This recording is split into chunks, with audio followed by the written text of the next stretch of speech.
It's Monday afternoon, and folks across Colorado Springs are going about their daily routine. Mark Ruffle stops for gas. He's filling up his tank, getting ready to pull away, and all of a sudden, he hears what he thinks might be a backfire, a loud bang, then consecutively. Oh my gosh.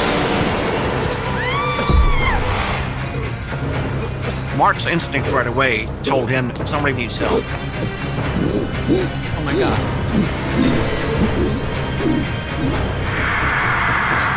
Someone call 911. Hurry! Mark yells for the people that were peering out of the auto parts store to call the police. The victim's covered in blood. He's gasping for air. Doesn't look good that he's gonna make it.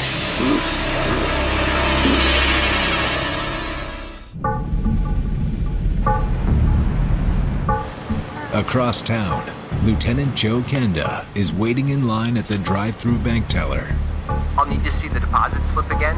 When your day is as busy as mine is, it's very difficult to do simple things. I take a moment to make a deposit to cover a check my wife has already written to somebody.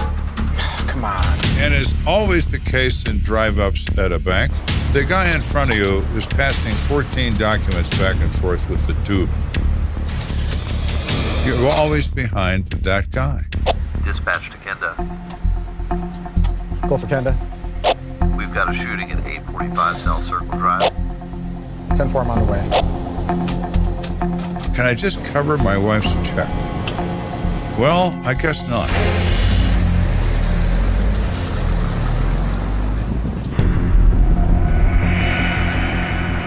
A few minutes later, Kenda arrives at an unusual location for a crime scene. It's 3 o'clock in the afternoon in a busy part of town. There are gas stations, restaurants, and this auto parts place. It's not a bar, it's not a strip club. That is all extremely odd.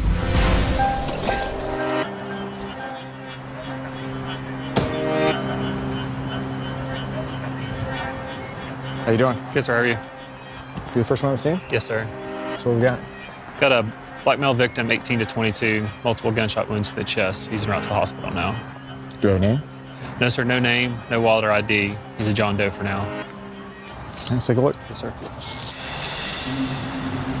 The evidence in the scene is approximately 12 feet from the front door of the auto parts store.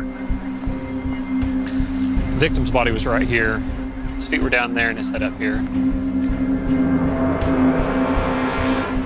My God, that's a lot of blood. Yes, sir. There's a pool of blood and some shell casings, which appear to be .22 caliber. We also found 8 shell casings close to the body.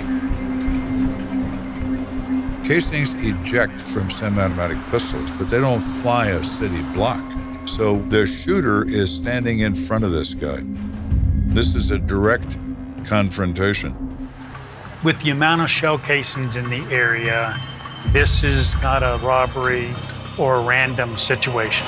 This individual, according to the officer on the scene, had $15 in cash in his hand and a receipt and also a small cardboard box. That was in the victim's hands. It's a thermostat for an engine. Well, here's our guy. He's there to buy a part for his car. When he comes out of that place, he makes contact with somebody, and that somebody opens fire. Not just a little bit, but a lot.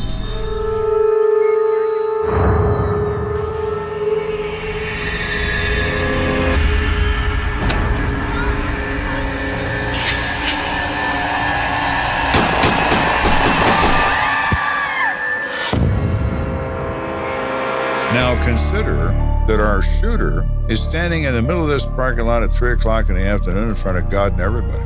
He doesn't care. He's enraged. That says he knows this person well. But who is the victim?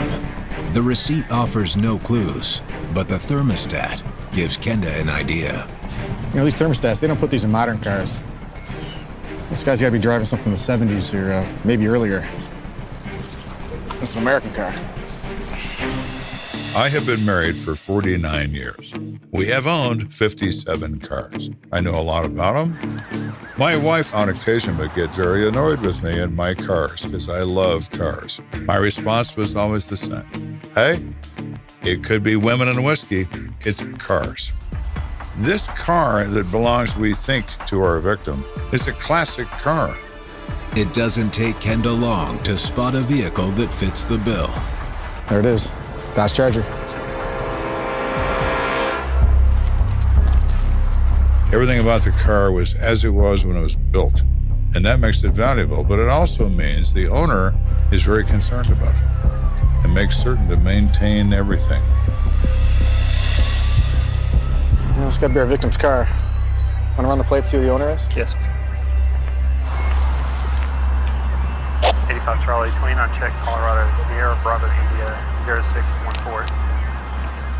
But when the plates are run, the owner's identity only deepens the mystery. Car comes back to a Joe Jefferson. Belongs to Joseph Jefferson. So that's our man? Well, no, because we've determined that Joseph Jefferson's 49 years old. And this is a kid. That's not our victim. Why was the victim holding a car part intended for a car that didn't belong to him? Lieutenant, may I have a witness right over here? Oh, thanks. So while I'm trying to consider what possibly may have happened, one of the officers walks up to me and says, "Hey, I got a witness. Let me introduce you to this guy." How you doing? I'm Lieutenant Kenda. Mark Raffle. It's been a pretty intense afternoon. Want to walk him through it? Yeah, I mean, I was just across the street getting gas, and I heard shots, and I saw this guy fall over. Hey, buddy, you okay? He says he looks at this guy. He's got blood all over his shirt. It's all right, man, okay? He is gasping for air, Who did this to you, do you know? and the guy makes no reply. He tries to reply, but he's coughing and choking, and blood's coming out of his mouth. And then Mark says he did the strangest thing. He says he notices the victim painting on his arm. That was his last action, and I think he was trying to indicate we shot him. Of all the dead people and all the murders I have ever been involved in, I've never seen or heard of that. Did you see what he wrote? It was hard to tell. Maybe a J and an O. Then the ambulance came, and I couldn't see what else. I appreciate it. You want to call the hospital, have them preserve that writing until I can go read it myself? Yes, sir.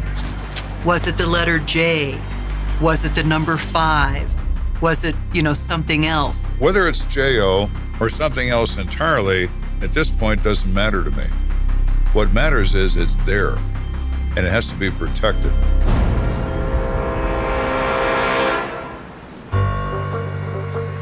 Arriving at Memorial Hospital, Kenda and his team check in on their victim and get some bad news. Do we have cause of death? Yeah, he received one round right to the center of his chest.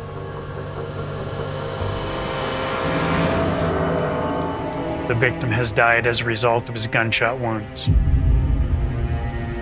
One of those bullets went through his heart. Were we able to preserve the blood evidence? For the most part, we covered it up as soon as you guys alerted us. To preserve that writing on his arm, they would bag it, and they had it draped in such a way that it wouldn't really touch any part of the arm. If we discover a name on his forearm, it would be similar to a dying declaration. You ready? You bet. What could be better than this? The victim wrote the name of the shooter on his arm. Here we go.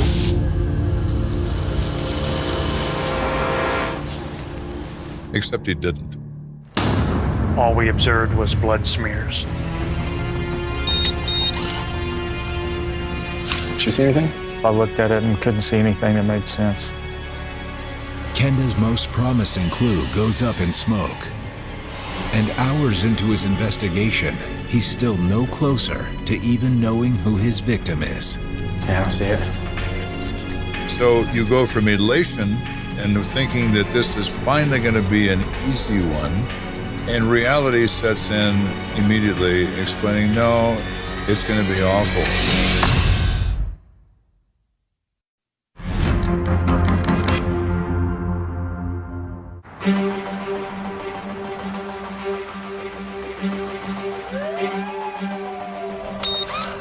We're investigating the death of an unknown individual. Oh my God. Killed in an auto parts parking lot. Can you tell me something? The witnesses say he wrote a name on his arm, but it's nothing more than marks and blood. All right, thanks, Doc. Yeah, good luck, man.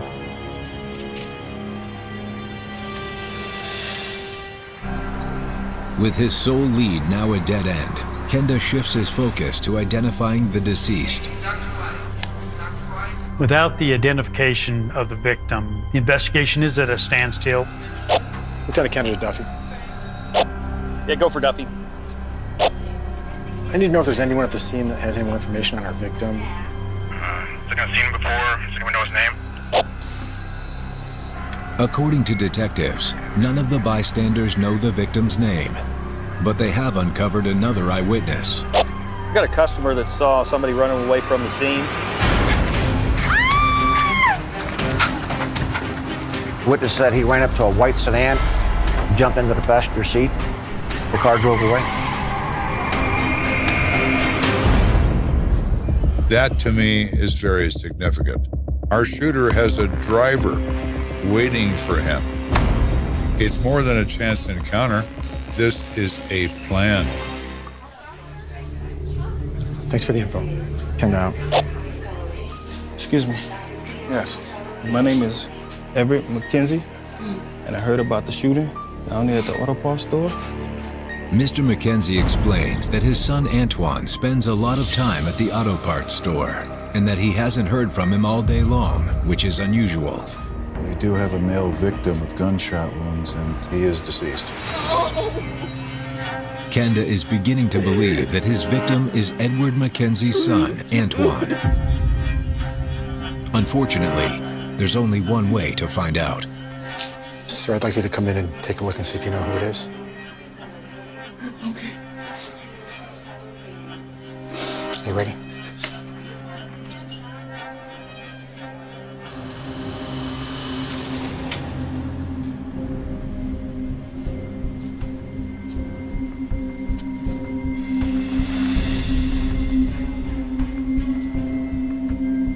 That's him. That's my son.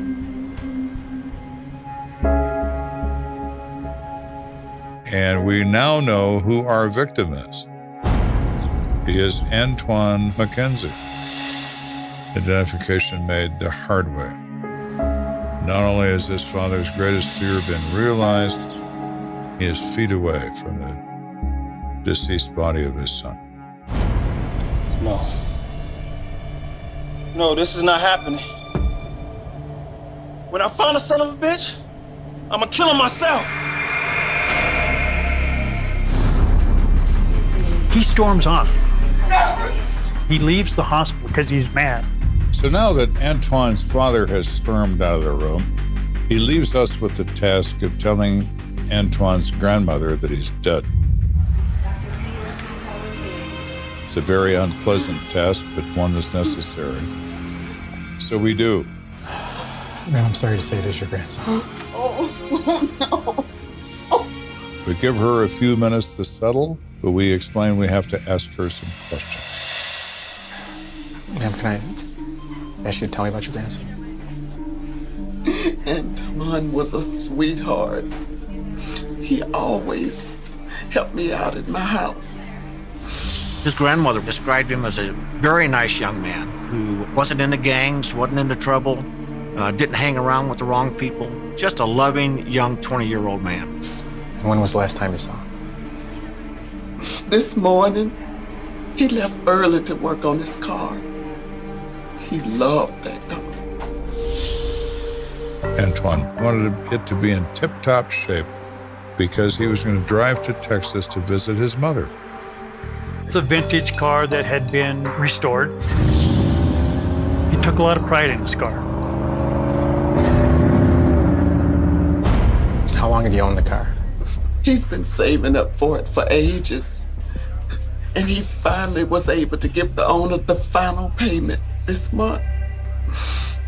It's now clear to Kenda why the plates on Antoine's car came back to 49-year-old Joseph Jefferson. In fact, he bought it so recently he hadn't even changed the registration yet over to his name. Do you have any idea who might want to harm your grandson? Antoine was a good boy. He stays out of trouble. This must be some mistake.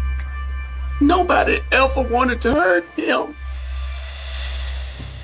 As I'm talking with grandmother, Mr. Mackenzie returns. And he's still very emotional, but he's obviously not angry anymore. Sorry about that. I just lost it. That's understandable. I think I know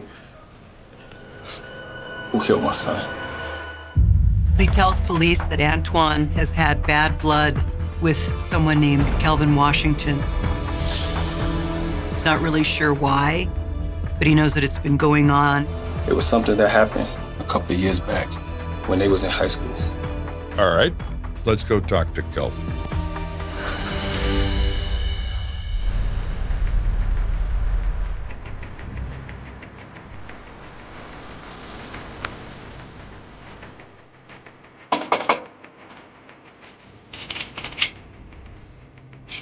Can I help you? Yes, sir. I'm Lieutenant Kenda from the Colorado Springs Police Department. And this is Detective Walker. We're here to talk to a Kelvin Washington about an incident that happened earlier today. Does he happen to live here? Yes, he's my stepson. Come on in. Thank you.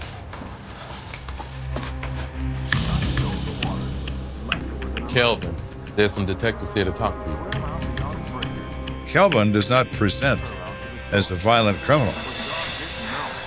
Kelvin's a 19-year-old kid wearing glasses watching television. Does that mean he's not capable of pulling a trigger? No, it doesn't. Does his appearance raise any alarm? No, it doesn't. But what Kelvin says next immediately gets Kenda's attention. I know you'll be coming to see me. Well, no. Does he know that because he put 6 bullets in Antoine at an auto parts store? That's what we're here to find out.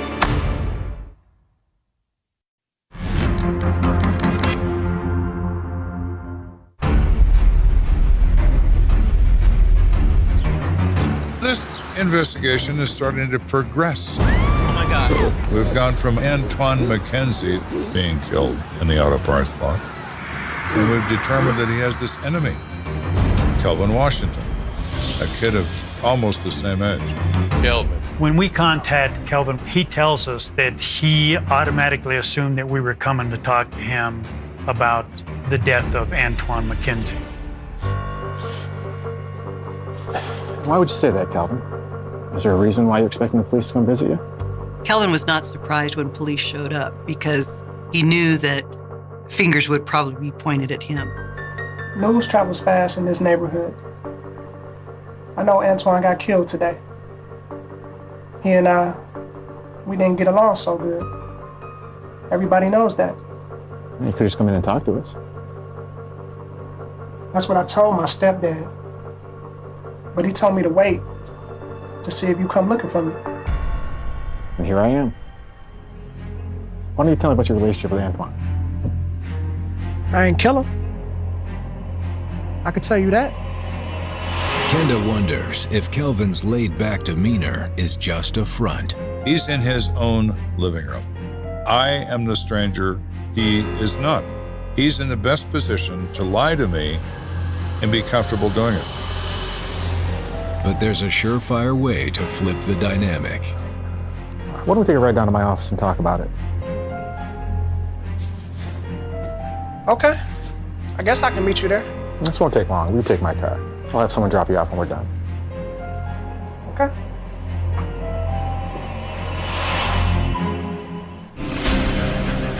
So we drive down to police headquarters. And now we're going to be in my living room and not in yours.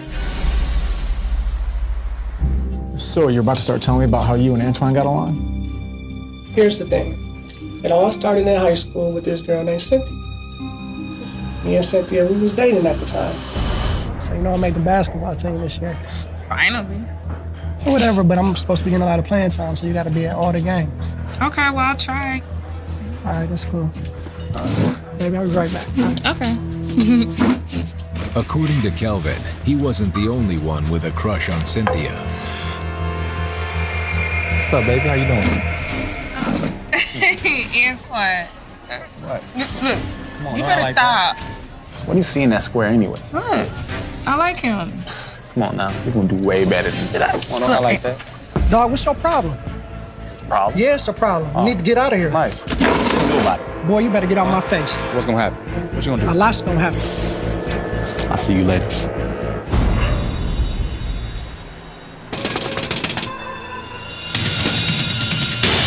What you doing here? Kelvin told investigators that Antoine actually came to his house and started a fight with him over the girlfriend situation. Better not ever disrespect me like that ever again in your life. You better leave my girl alone. What's gonna happen? You're gonna get hurt. Boy, get off my porch. You better watch your back. When he said to me that this started over a girl, my interest was immediately piqued. The sex drive is a very powerful emotion, more than enough to cause somebody to pull a gun. So you hate Antoine? Nah, I wouldn't say that. I just don't like the guy. But he tried to steal your girl. Cynthia? I'm not even worried about her. We broke up years ago. Kelvin says that was, water under the bridge and that he'd gotten over it and moved on. Look, I'm a grown man. I got a job, I got a family. I really don't have time to deal with none of that nonsense. So I said, if you say you're not responsible for the death of Antoine McKenzie, then where were you today at around 3 o'clock when somebody took Antoine McKenzie's life? And he basically said he was at home most of the day, had left for a very short time. I stepped out for a little while, but I was back at home by 3 o'clock. Kelvin, what type of vehicle do you have? It's just a little four-door sedan. What color is it? Silver. Well, we have a witness that says the car involved in the shooting is a white car. He's a relatively calm kid. His parents are cooperative. There's really nothing there that is a red flag to me, not yet at least. All right, you're free to go. I'll have an officer drive you home. At this point in this investigation, I'm feeling the usual lost soul effect. We've taken 2 steps forward and 1 step back. But a startling discovery is about to take the investigation in a new direction. Just got off the phone with the coroner. You're not gonna believe this. Try me. They go into the Vic's clothes. They find a tube of crazy glue. And there's something else. Well, it's not illegal to possess crazy glue. But when they open the crazy glue,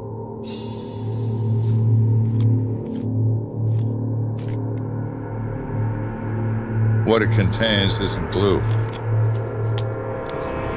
We find 4.7 grams of crack cocaine, which would indicate that it was a distribution rather than recreational use. Though it's a critical piece of evidence, the vial of crack cocaine only raises more questions. That opens this enormous double doors leading to the drug world, where motives abound and little connection is required to result in gunfire. Seems that our Vic may not be so innocent after all. Gather the other detectives. I want all of you to get with your street informants. Find out if Antoine had any disputes with anyone in the drug world. On it. There are jungle drums in the drug world. Start listening to the jungle drums. If you're going to kill over drugs, you're proud of it. You want everybody to know. Don't mess with me, or what happened to Antoine is going to happen to you. With officers combing the streets for intel, it doesn't take long for a tip to roll in.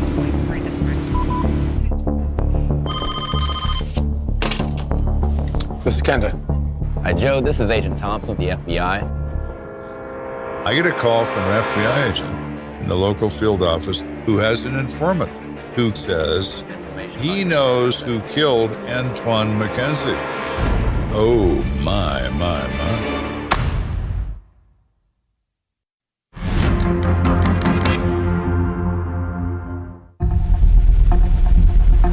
We're on the hunt for the killer of Antoine McKenzie. An FBI agent has come forward with a confidential informant who says he has critical information about the McKenzie case. So what do you got for me? Well, our CI says he was set up. Someone wanted him taken out. According to the CI, a man named Harold Smith could be involved in Antoine's murder. Is this now a drug killing? Well, it certainly could be. You could reasonably make an assumption, but it remains an assumption because you don't know. The informant also says that just before the shots were fired, Antoine's car was seen at his house. What if Harold is the dealer and Antoine isn't paying him? Could this be reasonable? Absolutely. In the narcotics world, the smallest thing can lead to a fatal result.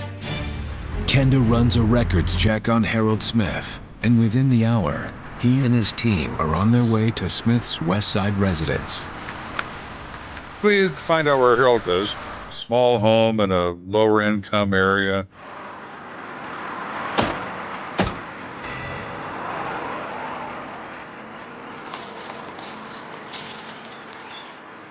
Can I help you? Lieutenant Kenda, this is Detective Walker. Do you know Antoine McKenzie? Yeah, I knew Antoine. Knew him well. You boys investigating what happened? We are. Kenda knows criminals, but so far, Harold isn't acting like one. He's not shocked, and he's not angry. He's inquisitive. He doesn't have the demeanor of someone that knows why we're there. Are all these cars yours? No, I'm a mechanic. Got a little business specializing in older cars. That's how I knew Antoine. Yeah, I kind of just got the car and it's overheating, so. Let me check something. Let me check in here. Step back so you don't get popped with the water. He said he's been over here 100 times every car he's owned, and I've always helped him with the cars. Got enough water, so let's check something out. He's interested in it, he wants to learn, and I helped the kid. Did you happen to see him today? Yeah, I saw him earlier. What was he doing here? He brought over his charger. Said it was overheating, so I took a look at it. It was the thermostat. It ended up being stuck. So he said, I told him to go down to Circle Drive and get a thermostat and come back and I'd put it in for him. But he never came back. The fact that Antoine was in possession of a new thermostat hasn't been released to the public. It suggests to Kenda that Harold is telling the truth. So was the informant correct? Sort of? Just going down to the auto parts store. Tell him you need a thermostat for a charger. Okay. Was Harold involved in this crime? No. He has no police record. He has nothing. He's just a guy who happens to know Antoine. Well, I appreciate your help.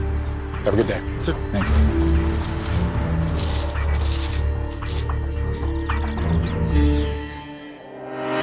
At this point in this investigation, we're back again to the usual. Everything that looks so good turns out to be so bad. This case is getting harder by the minute. Unbeknownst to Kenda, his luck is about to change. Another informant came forward with some information, told us that there was an individual who had a feud with the victim in this case. So you're saying you know who shot Antoine McKenzie? Yeah, the boy you're looking for goes by Nebo. Nebo?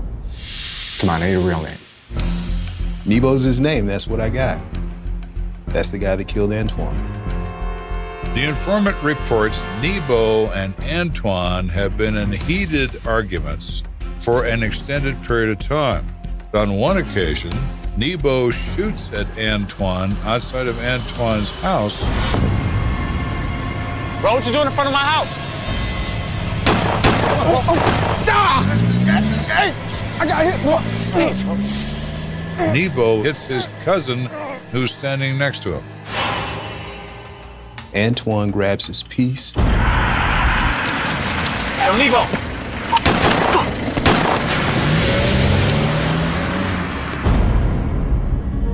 Shoots at Nebo and misses.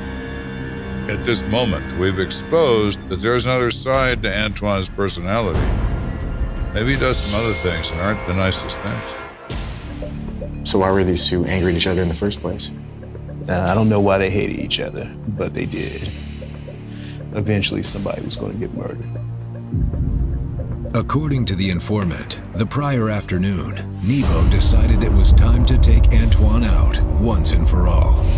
So Nebo and a friend drove around looking for Antoine, and when they found him, Nebo shot him dead. And do you know this friend's name? Yeah, real young high school dude. Charlie something. Charlie Adams is his name. Would you happen to know what color Charlie's car is? It's white. This is the magic moment. And our witness said, our shooter gets in the passenger side of a white car and it drives away. Charlie Adams has a white car. Now we can talk to an active participant. Who is Charlie Adams? Kenda and his team track down Charlie Adams' address and pay him a visit. You see that? Looks like we're in the right place.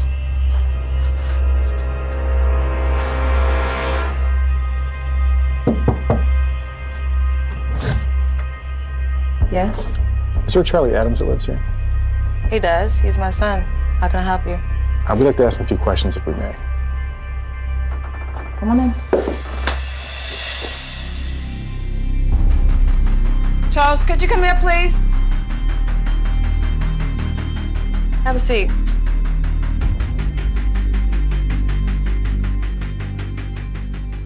Charlie, I'm going to be honest with you. We've got information that you were driving a getaway car for a person that committed a murder. Wait, what? You tell these gentlemen what they need to know, and you do it right now. The mother is angry with her son, concerned about his involvement criminally in something as awful as a murder. She has all those emotions going on, but her sense of rightness overcomes that. He's almost in tears because he's a kid, and he believes that he could be in the trouble of his life. Will Charlie be able to tell us who Nebo is and what his involvement in this homicide was? Tell me what happened, Charlie. Tell them. Me and Kelvin were riding around. Wait, you and who? Kelvin Washington. But everybody called him Nebo. Now I know that Kelvin Washington is in fact Nebo, and I'm thinking, you lying little bastard. You didn't tell me the truth for a second. Well, let me tell you something, Kelvin. We're gonna have another conversation, and you are not gonna like the next one.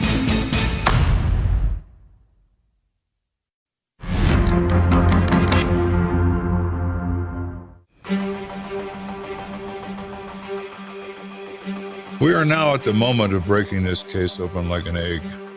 We know who the driver was. It's all right, okay? Hold on. We know that Nebo and Kelvin Washington are one and the same person. But knowing all this isn't enough to warrant the arrest of Kelvin Washington. Kenda and his team need Charlie Adams to fill in the rest of the story. So why were you and Kelvin driving around? Charles. I was trying to find some weed. I know a guy that he work around there. He work here? Yeah, he work here. According to Charlie, their effort to score some marijuana led them to a parking lot near an auto parts store. That's where something caught Kelvin's eye. Yo, pull up right here. Pull up right. Yeah, right here. Go ahead. Charlie explains that after Kelvin got out of the car, he parked around the corner. A few minutes later, he heard what sounded like gunfire. Did Kelvin tell you what he was doing when he was gone from the car? No. Did you ever see a gun? No. I ain't know what he did. I ain't see no gun. Charlie Adams doesn't admit that he knew that Kelvin was going to go shoot Antoine. And he doesn't admit that Kelvin came back and told him that he shot Antoine. But what it does tell the investigators that Charlie Adams put Kelvin at the scene of that homicide. Mom, you gotta believe me. I didn't know he was gonna commit a crime. I believed him.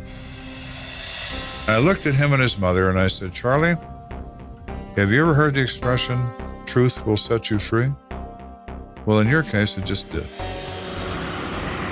With Charlie's confession in tow, Kenda summons Kelvin Washington, aka Nebo, back down to the station.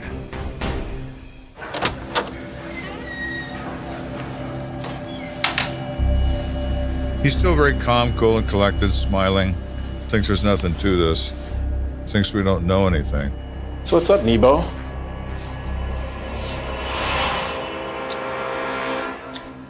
We've been talking to a lot of people. Got a lot of different stories. But guess what? You're the center of all of them. But I'm a reasonable guy. I understand there's another side to every story. This is your chance to tell me yours. I think now he is aware that we're standing on his tail. So he begins by saying, well, there is more to the feud than what I told you the first time. Well, no, Nebo. Antoine had it out for me ever since high school. He just wouldn't leave me alone. I could have moved out of town, but my parents really needed me here. So what happened? He was just always after me. He was constantly threatening me. The guy was just out of control. Despite the crack cocaine found on Antoine's body, it's clear to Kenda this shooting isn't drug-related, just a feud over a girl that spun out of control. And you didn't do anything to keep this going? No. I'm telling you, I did nothing. You played no part in it at all? I mean, yeah, I used to talk to him. That's because he always used to be bullying me. And I was just trying to defend myself.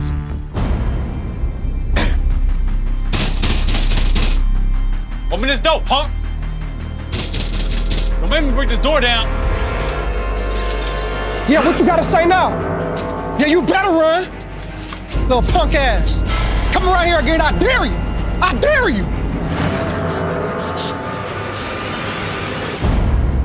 Oh, Kelvin, that's brilliant.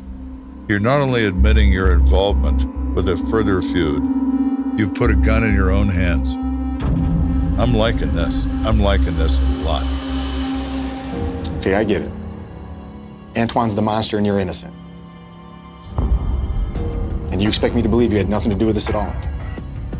Look, I don't know what you're talking about.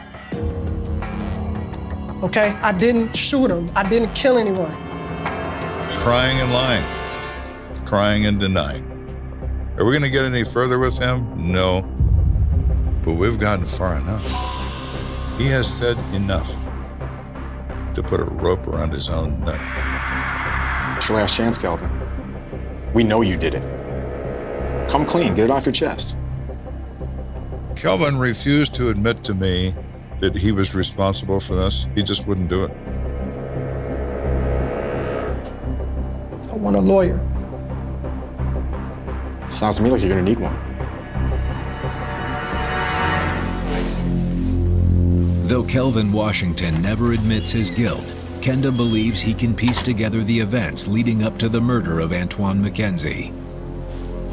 I believe Charlie Adams is telling the truth. It's gonna take long? No, it's gonna be quick. It's gonna be real quick. That they were cruising around looking to score some marijuana. But Kelvin sees the car. He sees Antoine's car. Yo, stop right here. Stop right. And it's the only car like that in that whole part of town. The passion rises in him. Hey, pull around the corner. I'm gonna be right back, bro. Yeah, pull around there. I'm gonna come right back. The hate rises in him. He's got a gun in his pants. It's time to end it. At 3 o'clock in the afternoon, broad daylight, he was gonna do what he had to do. Antoine comes out of that store. Kelvin walks up to him and starts blasting. I doubt he said a word to him. He's not there to talk. He's there to kill. Antoine, in his last moments on Earth, tries to tell us who did this. He tries to write on his arm in his own blood the name of the shooter. What if instead of J.O., it's an attempt to write a K? Kelvin. Kelvin Washington is convicted of first-degree murder and sentenced to life in prison without parole. People should consider these tales they're hearing on this program. Compare them to the life they engage in. Think about what could go wrong. Think about how far something could be taken. Maybe it'll stop you from engaging in that behavior. Maybe. If it doesn't, you'll wind up talking to someone just like me. And you won't like it. The night clings like a rumor in the pines, a hush that tastes of iron and rain, and somewhere between the kudzu and the cracked asphalt an engine dies, a door creaks, a breath trembles. After that, the dark does what it always does in this county. It swallows. Cold case. Georgia back road. One girl gone. 1,000 stories left to rot in the ditch. You can hear it, can't you? The way the quiet presses in, like a reporter's microphone inches from a shaking mouth, waiting for a confession that refuses to come. Matt Tick B. on. Headline energy. Sirens that never made print.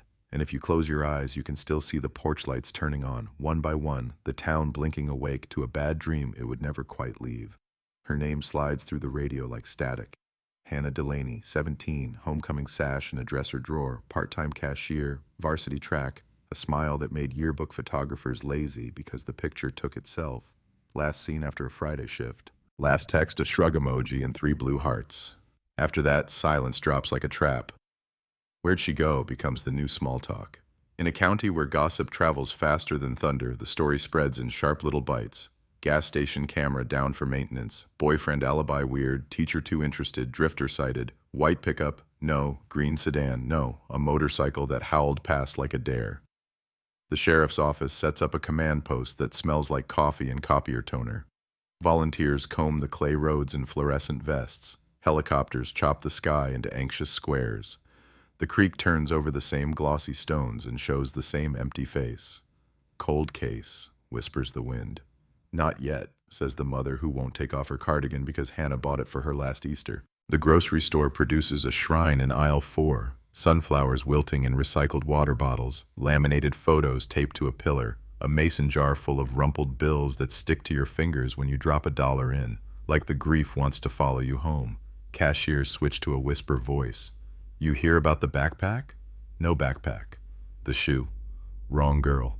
The town becomes a map of mistaken sightings. Every dark sedan is a suspect. Every vacant lot is a potential grave. And the headlines hit on repeat. Teen vanishes. Community in shock. Strange clues surface. Lead goes nowhere. The year ends, and the posters bleach to ghost pale on telephone poles, fluttering like surrender flags whenever the freight train growls through after midnight. The investigators do what they can with what they have. Checkpoints, interviews, the stare down of a lifetime across metal desks that dent under the weight of elbows. The boyfriend, Tyler, 20, rides his skateboard to the station, then stops. Too aware of the silence, he says, I loved her. They say, prove it. He says, I was at the quarry with friends. They say, we'll ask them. The quarry says nothing. It swallows alibis with its black water. A teacher from homeroom flips through attendance, points to neat check marks like they form a shield. A drifter with a jaw like gravel says he sleeps under the overpass. He smiles with too many teeth, and that makes people comfortable again, because now they have a villain to picture at dinner, someone to point at in their nightmares. But the checks don't cash. Hair found in a trunk belongs to a golden retriever. Mud on a shoe is just mud. A text from an unknown number is traced to a spam farm 3 states away. Mon Moi Ki La, the paper would have said if it had space for poetry. The deputies narrow their eyes until the world looks like the barrel of a gun, and still nothing breaks. Years teach the town to live around the empty shape of what happened. The high school retires her jersey in a ceremony that feels too bright for the occasion. The track lanes go on without her. New sprinters cut the same corners she once owned. The gas station replaces its camera and points it at the door like an apology. The mother keeps the room the way it was, dusting trophies that cut light into slivers. An older brother joins the army and starts writing shorter letters. Rumor exiles itself to Facebook groups, a kind of digital cul-de-sac where grief goes to knock on every door. I heard they found a ribbon by mile 7. My cousin says she saw a girl like her in Macon. Could be trafficking. Could be aliens. The internet makes tragedy into a game of telephone played with megaphones. The sheriff retires. A new one is elected on promises that taste like coffee and vengeance. The case file grows fat and sleepy. Cold case. The binder creaks when you open it, a sound like bones. Tonight the cicadas fire up their engines and the pines lean in, as if the forest has been keeping something and is finally ready to trade. Out past the defunct paper mill with its teeth knocked out. Past the bait shop that sells night crawlers and conspiracy theories. Past the church that keeps adding folding chairs to the back row and pretending the extra seats are for joyful reasons. A storm grumbles across the county line and breaks miles away, yet the smell of rain gets here first. An alibi perfume nobody asked for. It's the kind of night where everybody looks like they have a secret. It's the kind of night where secrets look like they have everybody. The detective who won't let go keeps the lights on. You know the type. Coffee like jet fuel. Desk organized in a way that only he understands. An unforgiving eye for the little wrongness that betrays a bigger one. He wasn't even on the original task force. He inherited the file like a haunted guitar that insists on playing one tune. He starts with absence. What didn't happen? What should have? He rewatches interviews that feel like VHS tapes in a streaming world. He notices the way Tyler's fingers drum a rhythm that doesn't match the story. Too fast when the time should be slow. Too slow when the time should sprint. He notices the teacher's voice flattening on home. He notices a deputy's pen pause when the drifter switches his hand to scratch his neck, left hand, not right. None of it proves anything. All of it changes everything. This is how you hunt something invisible. You stalk its shadow. You measure the silence and call it evidence. A call comes in from a county 2 over. Roadwork peeled back a layer of time, the caller says. Hit clay and bone where there should have been just clay. The phrase possible remains is a scalpel. The room goes surgical. The detective drives with both windows cracked, breath sized for a war. The site looks like a half-finished thought, orange cones standing like sentries, a backhoe idling, a tarp doing a losing battle with the wind. Under it, a curve that could be an old root or the arc of a cheek, a small thing, a bead, plastic, cheap, pink, the kind they sell at checkout, the kind a girl might string on a length of twine to match a cardigan she bought her mother. The detective goes very, very still. Don't touch, he says to workers who haven't moved. The wind writes the word finally in dust and then erases it. He phones the lab like he's ordering a miracle. They send vans that roll in slow like churches on wheels. Back in town, the news breaks between weather and sports. They pick a photo where Hannah's smile is an exclamation point. Developing possible break in Delaney case. The anchor's voice softens as if the truth can be swaddled and carried home. Phones light up on porches. The mother turns her face toward the TV the way sunflowers tilt toward light, and for the first time in years, the sound coming out of the speakers seems to be speaking to her directly. She says nothing. She goes to the closet, takes down the cardigan, fingers the loose thread she never cut. The dog lifts its head as if it senses an old name in the air. Across town, Tyler mute scrolls through comments that read like verdicts written in caps lock. He searches himself on Facebook and wishes he hadn't. The detective watches from the station with the volume down, choosing the silence, making it a colleague. The lab tape flutters, bright as a warning. It will be weeks for the science, they say. But hope in a small town doesn't wait for paperwork. Hope drives to the site and stands in line behind sawhorses, holding coffee and breath. The detective walks the perimeter like a preacher who knows the sermon isn't for the living. He isn't thinking about cameras. He's thinking about a line in an old interview where someone said she loved the rain, and how this spot looks like a place rain would love her back. He looks at the dirt, at the bead, at the way the ground is settled like it's been sleeping. He thinks, who brought you here? He thinks, why here? He thinks, what did I miss all this time? Interviews reboot. Old witnesses become new stories. The drifter is dead now, overdosed in a city that eats men like him with plastic forks. The teacher moved away after a divorce. She says she still dreams of the classroom keys clacking on her lanyard, like a tiny typewriter writing the same sentence.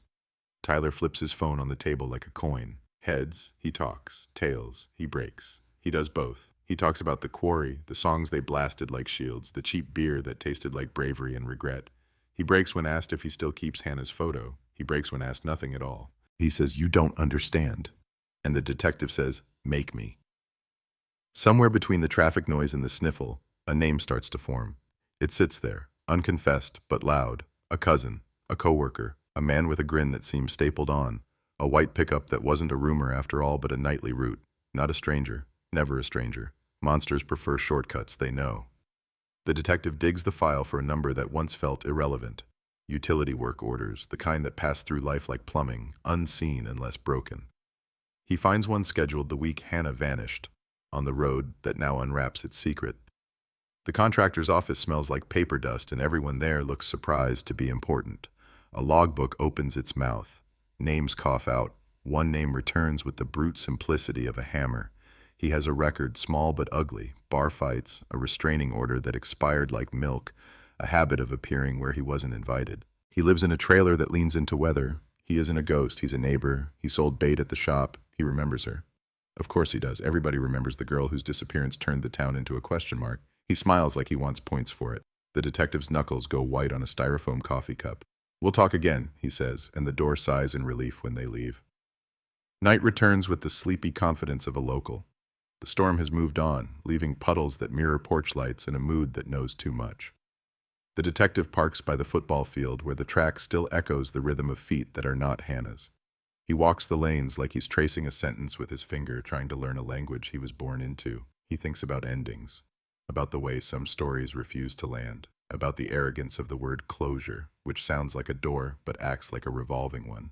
He thinks of the mother's cardigan and the bead by the clay and the way hope has a way of dressing up like certainty when the cameras arrive. He decides to treat tomorrow like day one because sometimes the only way to outpace a ghost is to start over and refuse to look back. And if you listen, if you really lean in past the stadium hum and the distant interstate sigh, you can hear it, the click of a lock somewhere, the shift of a hinge, the small opening within a larger one, a lead, not yet a lead, a coincidence not yet baptized as fate, the kind of detail that never makes headlines until it becomes the headline. Cold case, yes, but the temperature has changed.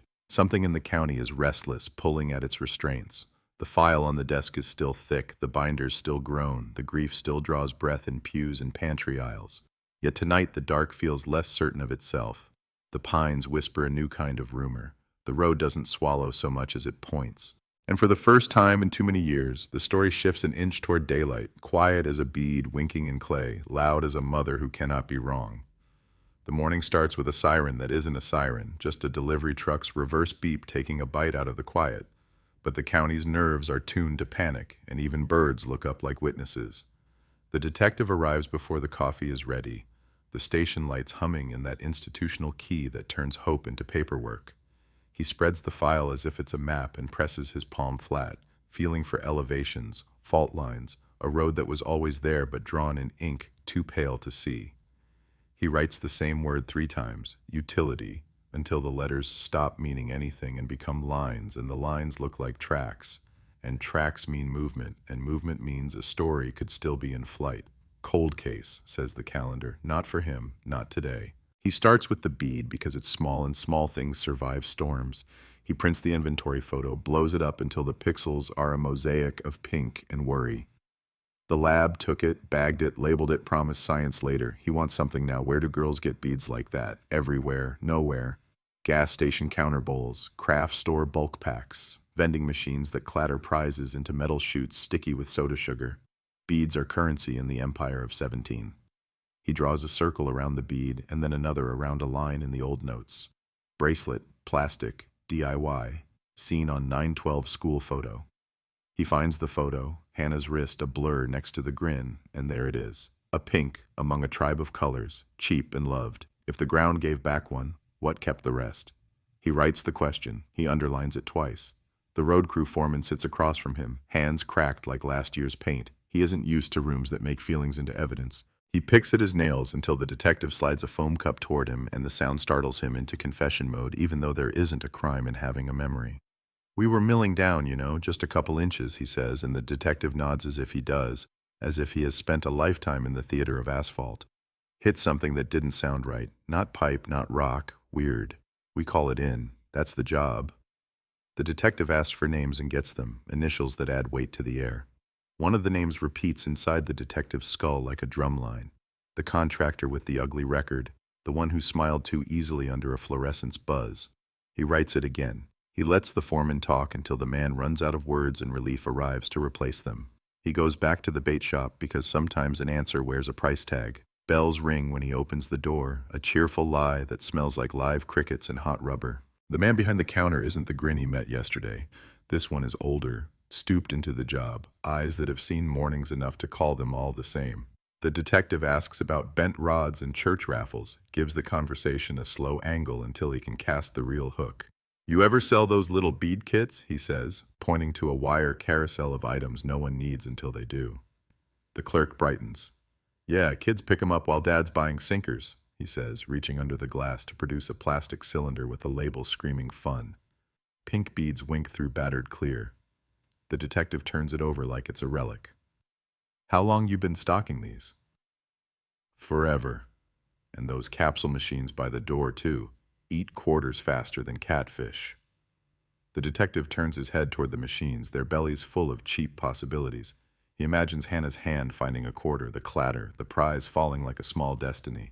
He asks the clerk for old receipts and gets laughter. Cash businesses leave trails like sparrows, visible only when you know how to watch. He asks for memories, and the clerk's face rearranges itself into a calendar of summers. Girl with a blue cardigan used to get lemonade from the cooler, always exact change, he says, and the detective doesn't move. Pink bracelet, he ventures, soft enough to be taken as a wish. Could have been, the clerk says, the generous lie of a man who can sense what the room wants. The detective buys the cylinder of beads and a pack of gum he doesn't want. He leaves the bell to narrate his exit. Outside, the sky is the color of the inside of a bruise, and somewhere nearby a dog barks as if it knows the syllables of a name. He follows the contractor to his trailer because names are only useful if you chase the legs attached. The place leans into a patch of dirt that used to be yard, and now is narrative, a path worn by the boots of a man who prefers not to walk. A grill rusts in a corner, a tire holds a planet of rainwater, a chain-link fence argues with kudzu and loses by inches. He knocks and counts, and by 4 the door opens on the face he expected, same grin stapled on, but the eyes less sure of their choreography. You again, the man says, and the detective smiles like steel. Me again, he answers. Mind if we talk? The pause is a weather event. I work nights, the man says, pointing to a couch that looks like it's still asleep. So do I, the detective says. He doesn't step in. He lets the silence draw the man out into the daylight where lies have less shade. Questions come in threes, separated by small talk to disarm. Work schedule the week, Hannah disappeared. We got rained out one day, names of crew. Bobby, Trey, the new kid with the neck tattoo. Any memory of the girl. Everybody remembers the girl. The detective runs a fingertip along the rail of the stoop and gets dust in something that glittered once, craft glitter, the kind that migrates from project to skin to world and never finishes traveling. He could be making it up. He could be blessing a coincidence with meaning. He could be right. He lets the man talk himself into a corner and then offers him an out shaped like empathy. It's been a long time to carry something alone, he says, and the man's eyes flit to the left, to the line of trees where trucks can hide. I don't carry nothing, he says, and the double negative is a confession the sentence is too tired to hold. The detective leaves without a promise. He takes the glitter under his fingernail like a private sacrament. At the station, the new sheriff wants updates formatted like ammo. Television cameras will be at the 5 p.m., the sheriff says, and the detective nods without attaching his soul to the nod. He holds up the bead photo, the utility log, the work order that places the contractor on the road where the ground gave back its secret. Correlation, the sheriff says, which is the politician's word for coincidence. Momentum, the detective counters, the cop's word for a prayer that learned to move. He asks for resources and gets a grudging yes. He asks for patience and gets a laugh. He asks for time and makes his own. He returns to interviews with an old cop's superstition. Change the room, change the answers. Tyler again, this time at the high school track. People tell the truth better when they have to move their feet to do it. Walk me through that night, he says, and Tyler steps into the lane like a confessional he can run in. We closed at 9, he says, and the detective hears the way the number lands, heavy and not quite true, like a door that didn't latch. She texted she was tired, emoji hearts. What color? The boy blinks. Blue, he says, surprised by a world where color can testify. And after? I went to the quarry. Alone? With Trey and Jax. And? Music, beer, stupid. Which way did you take? Old Mill Road. Not the highway. Quicker. Who suggested it? Tyler stops, looks up at the bleachers like a jury. He did, he says, and a name drops into the dust between them, same as the contractors, same as the logbook, a beat landing exactly where the music said it would if you were born with rhythm. The detective walks Old Mill Road in the heat of afternoon when secrets are too tired to run. He counts utility marks spray-painted on the shoulder, fluorescent hieroglyphs nobody translates until they need to dig. He pictures a truck pulled over just so, hazard lights and authority doing what authority does, open doors that should stay shut. He sees Hannah's smile trying to be polite in the face of a problem wearing a uniform of neon and excuse.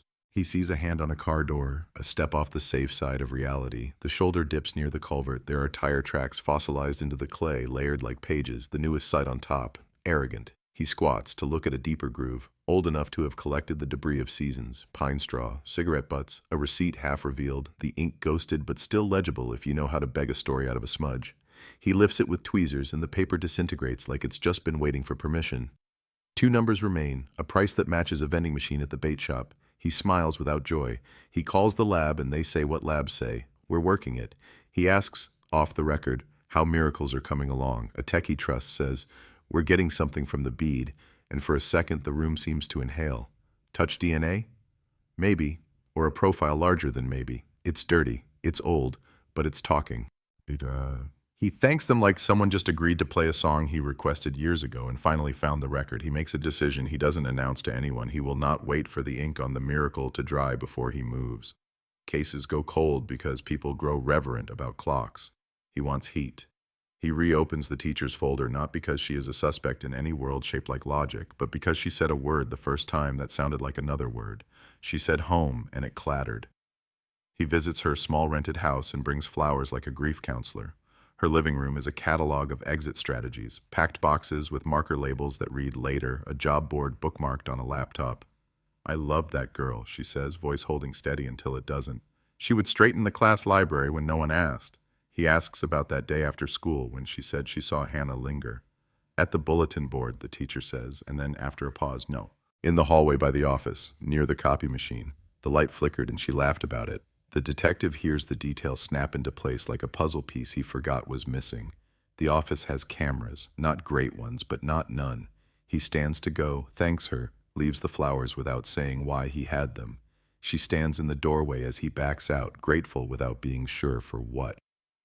The school's admin office smells like laminate and teenage excuses. The secretary remembers him as the guy who once asked for a yearbook as evidence. He asks for the security archive for the year, knowing it's a long shot. She shrugs. We've got backups on DVDs, she says, and pulls a binder from a shelf so high it squeaks. He loads disc after disc into a wheezing player in a room no one visits unless they believe in ghosts. He scrolls until he finds the day. The time. The flicker of light in the hall like a heartbeat. There she is, Hannah, pausing to tie a shoe, hair catching the light like it knows what it's for, and then, beyond her shoulder, a shape passes the glass front door. A white truck with a utility stripe and a magnetic sign you can order from the internet, moving slow enough to read the letters if the camera was better and time was kinder. He leans in. The truck stops. The brake lights bloom. He watches the next minutes like a spell. Hannah never looks up. The truck moves on. But a minute later, the office door opens and a man in a neon vest steps in, says something to the secretary, points at the hallway light. Maintenance, his mouth says, and the secretary nods like people nod at vests. The date stamp in the corner glitches, losing a minute, gaining a curse. The detective leans so close his breath fogs the glass of an old machine. He rewinds, replays, rewinds. He prints the frame where the vest is most a vest, and the jaw is most a jaw. And even fuzzy, even smeared by time, it's a jaw he knows from a trailer stoop and a bait shop shadow. Not proof, not yet, but headline ready. Man seen at school day before disappearance. Utility angle deepens. He drives to the mother's house and sits in the car until he knows how to talk. He thinks of promises as currency you shouldn't spend unless you can afford to lose it. He knocks and she opens like she has been standing behind the door for 13 years. He tells her the smallest truth he can tell without betraying the larger one. We're learning things, he says. She closes her eyes and opens them, and in that instant travels a country where learning never brought anybody back. Don't teach me hope, she says, and he nods. I won't, he says, and means it. But later, As he walks back down the path, he looks at the flower bed and sees a line of plastic beads tied to a stake, a child's art project weathered into talismans. Pink among them, the mother sees his eyes find them. Her little cousin made those, she says. Said they were good luck. He puts his hand out but doesn't touch. There is enough touching of the past going on in this story. Evening broadcasts turn the county into an audience. The sheriff stands at a podium rented from the banquet hall, the logo taped on slightly crooked. He says words like breakthrough and progress and committed. The detective stands off camera because he likes the luxury of not being edited down to 23 seconds. A reporter asks about suspects and the sheriff frowns as if the word itself could be sued. Persons of interest, he says, and somebody tweets it before the vowels finish leaving his mouth. The detective's phone buzzes in his pocket, low and insistent, the lab number lighting the screen. He steps outside where moths slam into the porch light like tiny, determined reporters. The voice in his ear sounds tired and excited. A combination he has learned means careful joy. We have a partial profile from the bead, the text says. Male. Not enough for CODIS to sing by itself, but combined with certain things, it's a choir. He thanks her twice and ends the call with the sensation of a train starting from a station that has been rusted shut. He does not sleep. He pins the printed frame from the school camera above his desk, then the bead photo, then the utility log, then the map of Old Mill Road. He runs a thread between them like he's playing at conspiracy, but really he's teaching his eyes to see connectedness without begging for it. He writes the man's name on a card and lays it at the center like a card trick with no audience. He imagines the conversation he will have when he puts handcuffs into air and asks the man to choose a wrist. He also imagines the ways it could collapse. The lawyered-up shrug, the jury that hates circumstantial racetracks, the mother in a front row learning how to lose a third time. He stares until names blur and only shapes remain. A jaw, a truck, a bead. He tells himself a sentence he once heard in an academy classroom that smelled like ambition. Truth is a mosaic. You don't wait for a piece to be perfect to say you see the picture. Just before dawn, the phone rings again. The kind of ring that carries its own headline. A farmer 3 miles from the roadwork site found something by his fence line when his dog wouldn't stop howling at a bit of earth sunk lower than the rest. It ain't nothing, the man says, lying to himself and the detective in equal measure. The detective tells him to stay put, leave it, breathe. He is out the door before the coffee remembers what heat is for. The field is a page already dog-eared by trucks. The farmer points with a hand that shakes. The detective kneels and sees a small disc, muddy and shy, and there, on the edge, letters that don't give themselves easily. He clears the dirt with a brush like he's erasing a mistake without removing the sentence. It's a charm, not a bead, a cheap metal circle with a stamped word, home. He looks at the horizon until it looks back. He thinks about the teacher's voice flattening on that word. He thinks about a girl looking for it long after she was done pretending to be one. He hears the headline now, whispering its shape before the ink exists. Lost charm, found near sight. Home raises new questions. He baggies it, seals it, signs his name like a vow. The day gets loud in a hurry. Sirens now that are sirens. Cameras now that have a right to be here. Neighbors who speak of Hannah in present tense because past tense feels like treason. The detective moves through it like a man wading a river with pockets full of knives. He sees the contractor at the edge of the crowd, eyes narrowed, hands in the kind of pockets that hide more than lint. The man meets his gaze and smiles a smile he has used to exit situations less complicated than this one. The detective gives him nothing back but the certainty of being seen. The wind picks up and the pines speak in consonants. The town leans in, smelling a resolution like rain on dust. Cold case, yes. But the case is holding the temperature of a name, and names once warmed are hard to put back in the freezer without the whole county hearing the crack. Dawn drips into the county like a slow confession, the light thin and tentative, the kind that makes everything look like it might still change its mind. The detective runs his thumb along the edge of the home charm bagged in his pocket, feeling the stamped letters through plastic, measuring the weight of a word people use like a destination when mostly it's a hope. He feeds the scanner another stack of forms, affidavits, attachments, a request that walks like a prayer and talks like probable cause. Utility work order placing him there, the school camera's neon vest that wasn't a real uniform but wore authority like stolen clothes, the bead pulling breath from the void, the charm whispering from the fence line. The thread between these things bound tight enough to ask a judge to sever someone else's. By mid-morning, the warrant arrives with the gravity of a church bell, not the whole cathedral. No clean sweep of a life yet, but the trailer, the truck, the outbuildings where a man stores tools and mistakes. The sheriff signs the plan with a smile for the cameras and a frown for the lawyer he can already hear in his future. The detective checks his pockets, not for courage, he's past the juvenile stage of that, but for pens that write and gloves that don't rip. for the calm that makes rooms tell the truth. He tucks the home charm deeper like a talisman he doesn't believe in and believes in completely. They roll quiet, not because the neighborhood deserves it, sirens are the county's soundtrack, but because quiet keeps the air from panicking. The trailer sags into view like a sentence that forgot its verb.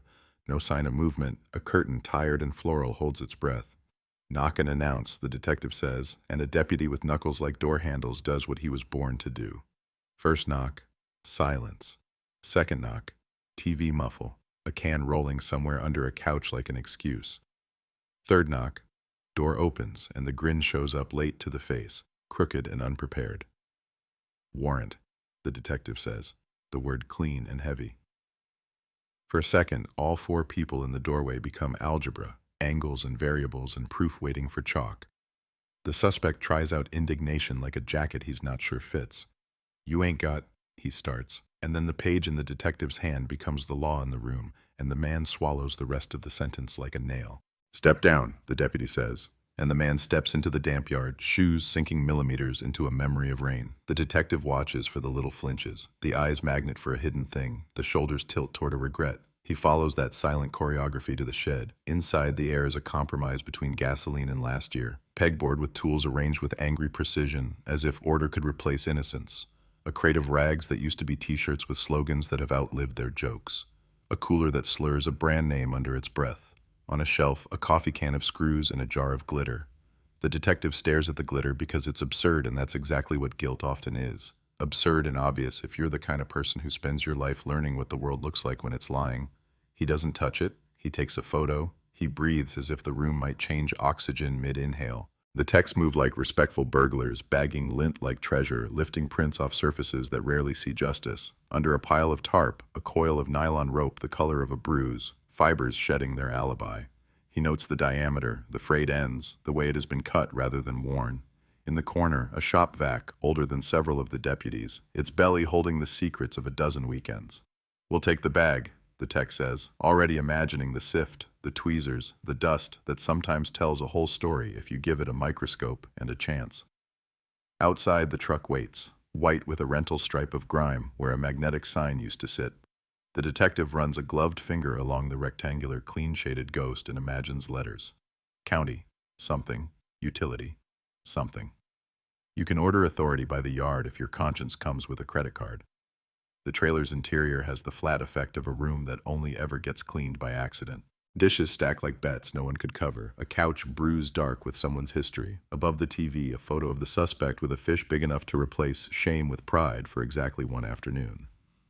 The detective's gaze drops to a small bowl by the door, a collection of anythings, keys, coins, bottle caps, and a rubber band chain, knotted and stretched, threaded through with plastic beads, a sad child's bracelet or a grown man's last attempt at being forgiven. Pink among them. He doesn't assume. He bags it with the careful hands of a man trying not to start a fire by breathing. The suspect watches it happen, like a man at a bus stop watching bus after bus pull up with the wrong number. You know who's going to fix that door? He says to no one in particular, and the detective says, the truth, because sometimes you have to let cliché do the lift when the facts are still learning their lines. He asks the man if he will come down to the station and talk. A conversation, the detective says as if he's offering him coffee in a kitchen that smells like Sunday. I got rights, the man says, and the detective nods like it's his favorite song. You do, he says, and the quiet grows teeth between them. At the station, the room is the same as every other room like it in every other county. Scuffed table, 2 chairs, a camera dull and patient above a clock that never quite earns anyone's trust. They read him the words that turn the air into law. He agrees to talk, not because he is brave, but because he believes he has a better story, and because silence, in a room like this, tastes like surrender. The detective starts with the nonsense of daily life. Where'd you eat that day? What station do you listen to when the road is long? Sin and sanctimony disguised as weather. The man relaxes into the performance. He says he was on a different crew that week. He says it was raining the night the road remembers differently. He says he don't fool with schools. He says he never seen the girl. He says it like a man placing coins on tracks, hoping trains are a rumor. The detective slides the printed still from the school camera across the table. Neon vest, jawline holding up a smile like a bad roof. The man leans back as if the chair tried to bite him. That ain't me, he says, the sentence wearing a coat of sweat. Who is it? The detective asks, and the man says a name no one will co-sign. Trey, he says, choosing someone absent the way cowards choose cover. The detective slides the utility log next. The man's name sits on the same line as the road that gave up its charm. He shrugs and says they assign work by voice, not by paper, as if bureaucracy is a myth men like him tell to keep their hands clean. The detective slides the bagged rubber band chain. The pink bead winks like a bad conscience. That's nothing, the man says. Belonged to a girl, came by for soda with her old man. It broke, I cleaned up. I keep things. Souvenirs, the detective says, and the word lays itself on the table like a weapon trying to remember its safety. The man's lawyer arrives, late but loud, a suit wrangled into the county like an invasive species. The conversation goes to sleep, as conversations do when liability eats the oxygen. They end the interview with a sheet of paper that memorializes nothing. The detective steps into the hallway and stares at the floor until the tile stops looking like a pattern and starts looking like a dare. He calls the lab. "How's my vacuum?" he asks, and the tech says, "We're sifting, glitter, carpet, hair, enough skin to make a theory." The detective thanks the science and goes to do the part that isn't magic. More questions, same county, better ears. He returns to the road crew because men working a job will tell truths to kill time they wouldn't tell a priest to kill guilt.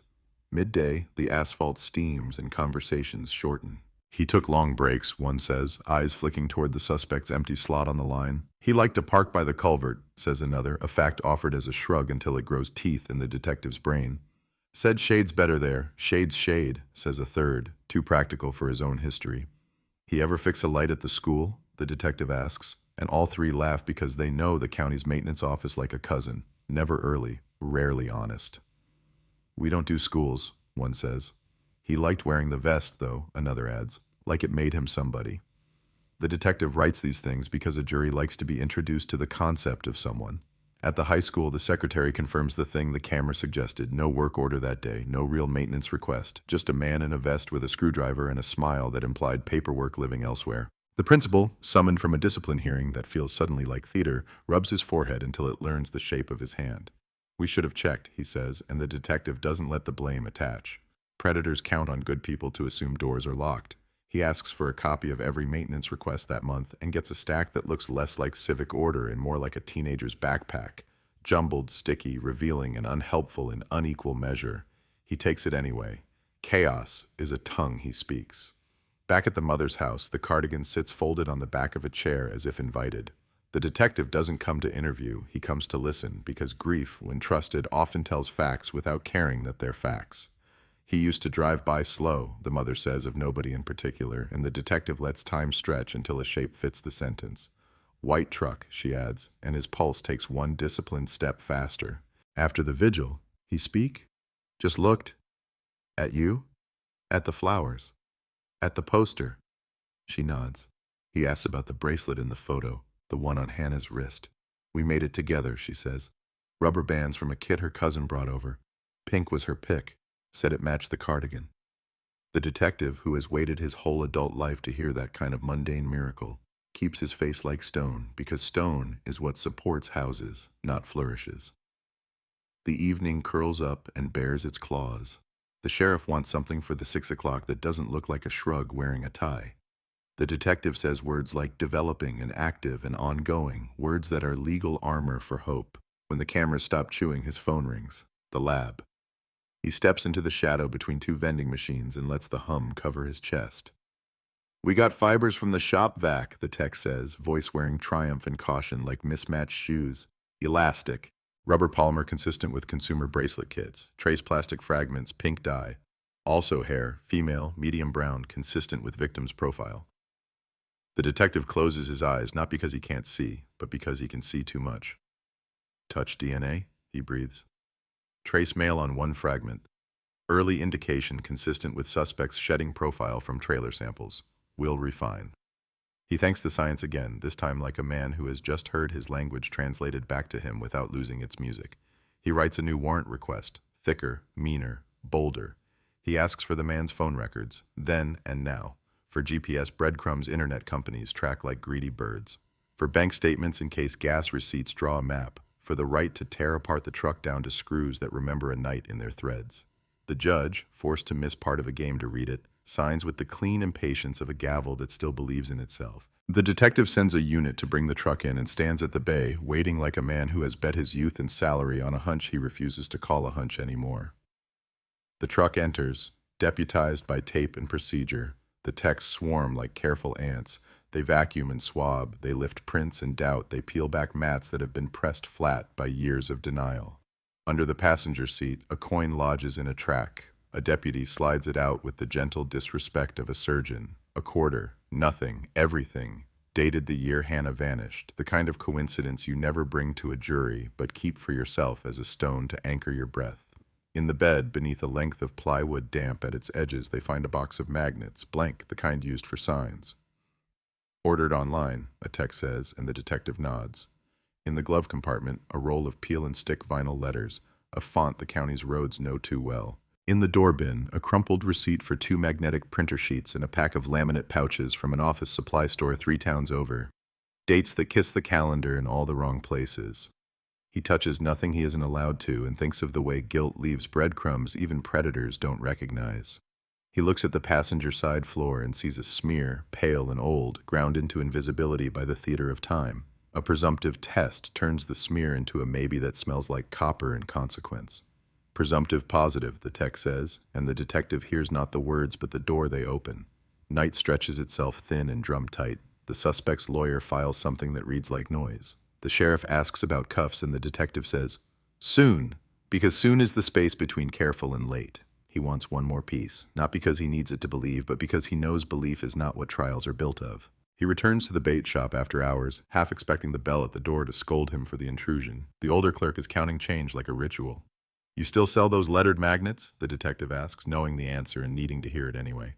The man shakes his head no, says the suspect brought his own signs sometimes when he was between gigs, slapped them on the door like a borrowed suit. "Looked official," the clerk shrugs. "Folks like official." The detective thanks him like you thank a stranger who has unknowingly kept something for you for years. Back at the station, the mother waits in a chair that has seen decades of fear worshippers. She has a folder on her lap, the edges soft from prayers. "I brought these," she says, and out spill fragments of a girl's universe. Ticket stubs, a dryer warped note folded into a square, a photo of Hannah holding a lemonade with a bracelet bright as a siren. "I don't know if it helps," the mother says, offering up her past like evidence. "It does. It always does." He thanks her with the gentleness language reserves for people who have done all the work nobody could see. The call comes while he is still holding the photo. A deputy back at the trailer, posted to watch the shed until a locksmith arrives, says the suspect slipped out the side of his campsite like an apology and climbed into a borrowed car that didn't belong to anyone with the power to say no. The deputy followed from a distance until the suspect pulled behind the bait shop and cut through to the tracks, a habit that reads like a doctrine in men who have been ignoring fences their whole lives. "You want me to light him up?" the deputy asks, breath already writing the report in his throat. The detective says, "No lights. Hold. I'm 2 minutes out." He pockets the photo, feels the home charm knock against it like a bell. The night is a dark piano all the way down. He drives with the radio off so the road can talk. The tracks run like a black sentence straight through the county's soft heart. There, in the cut, the suspect's silhouette moves with theatrical carelessness. A man trying to look like a shadow and becoming a billboard instead. The detective steps out, like a thought, not a threat, his voice low and unafraid. "Let's talk," he says, and the man turns with a smile loaded for routine. But routine is over. The deputy's car ghosts up behind him, a second presence that turns bravado into math. The man looks to the left, the way men look for woods to tell their lies to, and to the right, where the town lays itself out like a proscenium. Then he does the reckless thing cowards always do when cornered. He runs toward the place that has always let him confuse darkness for safety. Footsteps on rock, breath like a file on bone. The detective's body remembers what his badge doesn't demand anymore, closes distance without shouting theater into it. The man trips, rises, leaves a smear of his skin on ballast that never forgives. "Don't," the detective says, not as command, but as prophecy. The man keeps the future in his own hands and tries to outrun it anyway. At the chain-link fence, the rails narrow, the air thins, and the math ends. He turns panting and says a name he thinks will save him. "Trey," he says, throwing the co-worker's body in front of him like a shield that isn't here and doesn't care. The detective breathes once, deep, and makes a choice. Not to put cuffs on fear, not yet, but to place words with the precision of tools. "We found her," he says, even though they haven't. Not whole, not formal, not in the way that earns a notice over a black border. We found enough. The man's face cracks like cheap paint. The grin falls off. What's underneath is older, more honest, the tired geometry of a life that finally meets its true shape. Sirens now, the kind that are sirens. The town will hear them and attach names like magnets. The detective stands in the wash of red and blue and thinks about ends that look like beginnings and beginnings that look like handcuffs. He sees, beyond tonight, a courtroom dressed like a church pretending it deserves to be. He sees a mother practicing how to sit without collapsing. He sees a headline that has learned the past tense without erasing the present ache. Cold case. Solved. Ink eager to write it. Voices eager to say it. But the road between here and that word is a long, narrow bridge that asks you to keep your eyes forward. He lifts his hand. The deputy moves. Metal speaks against bone, the sound a county has been waiting to hear in its sleep. The night blinks, and for a moment the pines are silent, as if even they are listening for the click that says a story just changed its temperature forever. They take him in, and the clock grows a backbone. The station air changes weight. The fluorescent hum now a choir of fluorescent warnings. The camera a single unblinking eye. Booking is ritual. Empty your pockets, catalog the life you thought you owned, trade a name for a number and a shirt for a color that means the county doesn't trust you to dress yourself anymore. Ink takes his fingers the way a tide takes a careless swimmer. He flinches at nothing and everything. The grin shows up, late and angrier, and the deputy ignores it like a bad radio station crossing a county line. The detective signs forms that turn breath into record. Cold case, hot room.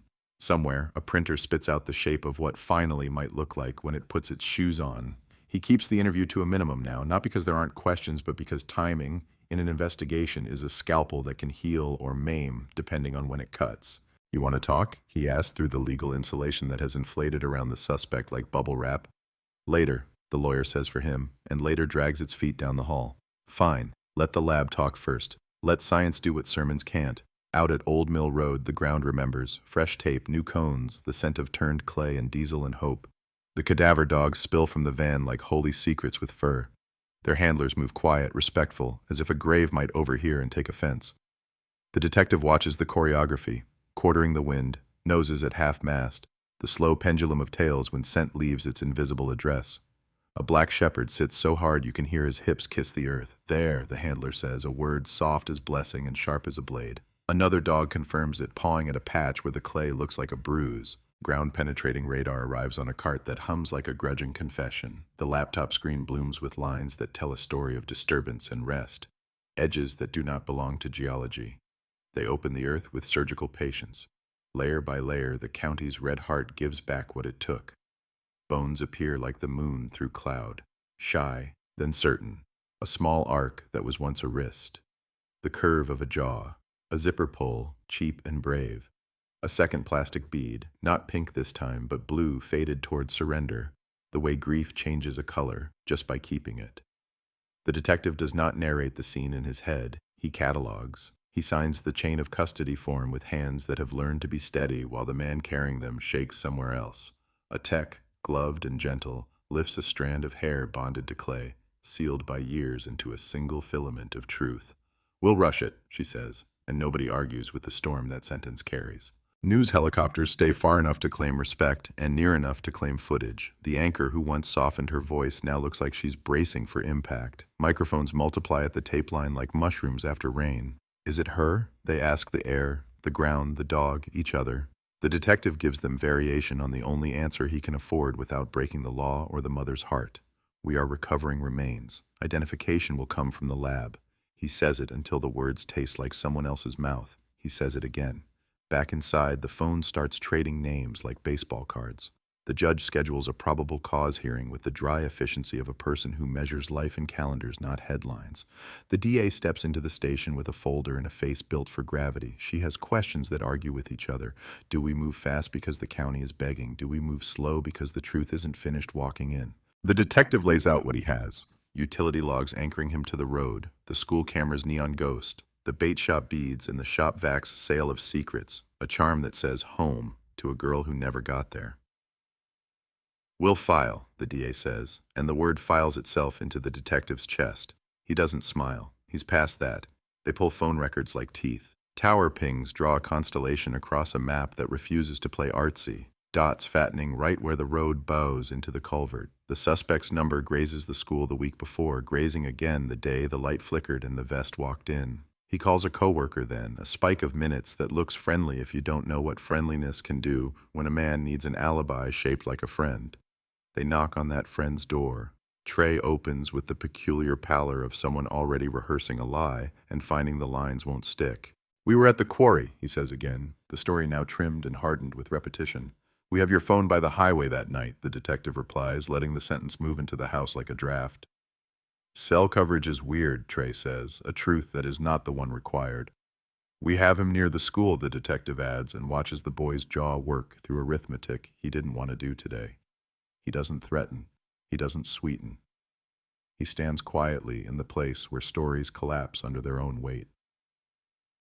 "He used my name before," Trey says finally, not meeting anyone's eyes, not naming the he, because some words bring men to life when you say them. "When he got pulled over for his taillight, said it was my truck. I told him not to. He laughed." The detective notes it, not because it will win a trial on its own, but because juries love patterns, and so do the men who hunt them. "Did you ever see him with her?" "No." "Ever see her bracelet on him?" A blink. A terrible blink. "A rubber band chain," Trey says, thin voice stretched thinner. "Pink in it." His eyes look like a boy's again. "He said he found it cleaning up trash. He wore it one day like a joke. Said girls leave pieces of themselves everywhere. Said some men know how to keep them." The room loses a few molecules of air. The detective nods once and writes without flourish, because flourish is for books, and this is a ledger. The lab calls at 2:11 a.m., the hour when everything true gets said because sleep forgot to guard the door. Mitochondrial and nuclear both, the tech says, crisp and tired. A match to the brush saved from the mother's bathroom, hair wound into bristles years ago by the daily liturgy of getting ready to live. "It's her," the tech says without romance. The detective slides down a wall to sit on a floor cleaned yesterday, and there's dust anyway, because dust is democracy. He says thank you as if to science, to patience, to the ground for failing to keep a secret this time. He drives to the mother's house without practicing. The porch light is on because porch lights lie for a living. She opens the door before he knocks because grief grows ears other people can't see. He doesn't use the words the news will use. He says, "We found her." And the sentence arrives like a storm that rescues and wrecks in the same breath. She leans into the doorframe as if it's the only honest thing left in earthwork. She cries without sound for the first minute, then with all of it. He stands small for once, not officer, not custodian, just a man who brought truth that doesn't care whether anyone can survive it. She takes his hand like they're crossing the street, and they stand like that in a doorway wider than architecture. Morning burns through the county in hard light. The DA files charges that carry words like felony murder and kidnapping and tampering, language gathered from a century of trying to name harm. The preliminary hearing is set. The courthouse dresses up, wood-polished, flag straightened, a bailiff rehearsing voice and gravity. Reporters take their places as if pews assign them. The suspect shuffles in, cuffed and combed badly, the grin a ghost now, floating around his face without finding purchase. The mother sits behind the bar, cardigan folded like armor across her chest, eyes open and unblinking because blinking once cost her 13 years. The detective testifies with the calm of someone who understands how fragile probable can be in unkind hands.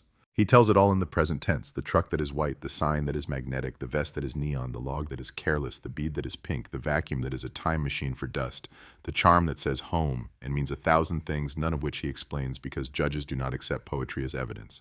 The defense objects at intervals like speed bumps, foundation, speculation, relevance, and the DA steers with patience learned from late nights and worse men. The judge nods like a metronome. The hearing ends with cause found, the case bound over, the word trial now circling the county like a vulture that might just be a dove if the light hits it right. The suspect's lawyer steps to microphones and shapes the air like a craftsman of doubt. "Circumstantial," he says, and in a way he's right. The world is circumstantial, built of circles that never quite close until a jury says they do. "No confession, no eyewitness," he adds, and the cameras nod because cameras are trained to recognize those tokens. The detective hears it and feels nothing except the steady heat of work to do. Confessions, in his experience, come in many dialects, some made of sentences, some made of fibers and tower pings, and a coin stuck under a seat. Back at the station, he runs down the missing pieces because solving isn't a moment, it's a list. Motive, small, ugly, probably the most ordinary thing evil ever wears, power, convenience, appetite. Timeline, sharpened now by the dogs in the dirt and a quarter with the wrong birthday. Method, the rope in the shed, the smear in the truck, the route down Old Mill where the shoulder dipped and the night listened. He builds it like a bridge you test with your own weight before asking a jury to cross. He calls the utility company for the last time and insists on a memo from the supervisor that says what the crew already admitted with laughs and shrugs. No authorized work at the school, not that week, not that month. He circles the sentence as if ink can make it truer. He goes again to the teacher because memory grows when watered by context. He said the light was drawing power funny, she recalls now, rubbing her thumb against her forefinger the way people do when they describe electricity like it can still jump. He didn't have a badge. I thought badges were for TV. She cries one clean, angry tear. I should have asked for ID. He doesn't debate. He gives her the absolution the county owes good people tricked by costumes. He logs it, not to blame, but to teach. Predators often wear the clothes of help. The quarry becomes a pilgrimage site, a place where teenagers who never met Hannah throw rocks into water as if guilt can be drowned by proxy. The detective stands at its rim and tosses nothing. He watches a ripple cross to a shadow under the opposite bank where old car frames and lost bikes turn into rumors. He thinks of a white truck washing off what it could in a darkness that believed in amnesty. He thinks of how far waves travel when a weight hits water. He thinks of the word finally, how it tastes like victory and ash at once. He lets the thought go and listens to the frogs sing the same song they sang 13 years ago because some things, thank God or indifference, don't care what people do. He calls the suspect's ex because past tense is where men like this leave their most accurate testimonies without meaning to. She answers on a porch where wind chimes try to make music out of weather. He liked pretending, she says. Uniforms, titles, authority. He'd slow the truck by ball fields and act like the world owed him space. People moved. He liked that. Did he ever bring trophies home? Beer caps, lighters, once an earring caught in the vacuum. She pauses. A bracelet, one of those rubber-linked ones. Said it was trash he found. I threw it away. The detective asks when. She tells him a month after the disappearance, the date a bullet finding a calendar. He got mad, she adds, and then softer. He only got mad when he thought he was small.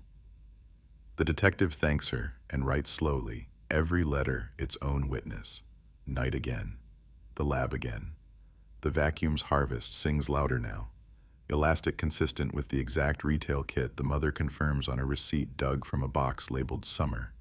Glitter that matches the jar in a shed that smells like confession. Skin cells stitched to pink plastic by the unfakeable glue of time. The DA texts a word that is not a legal term but might as well be momentum.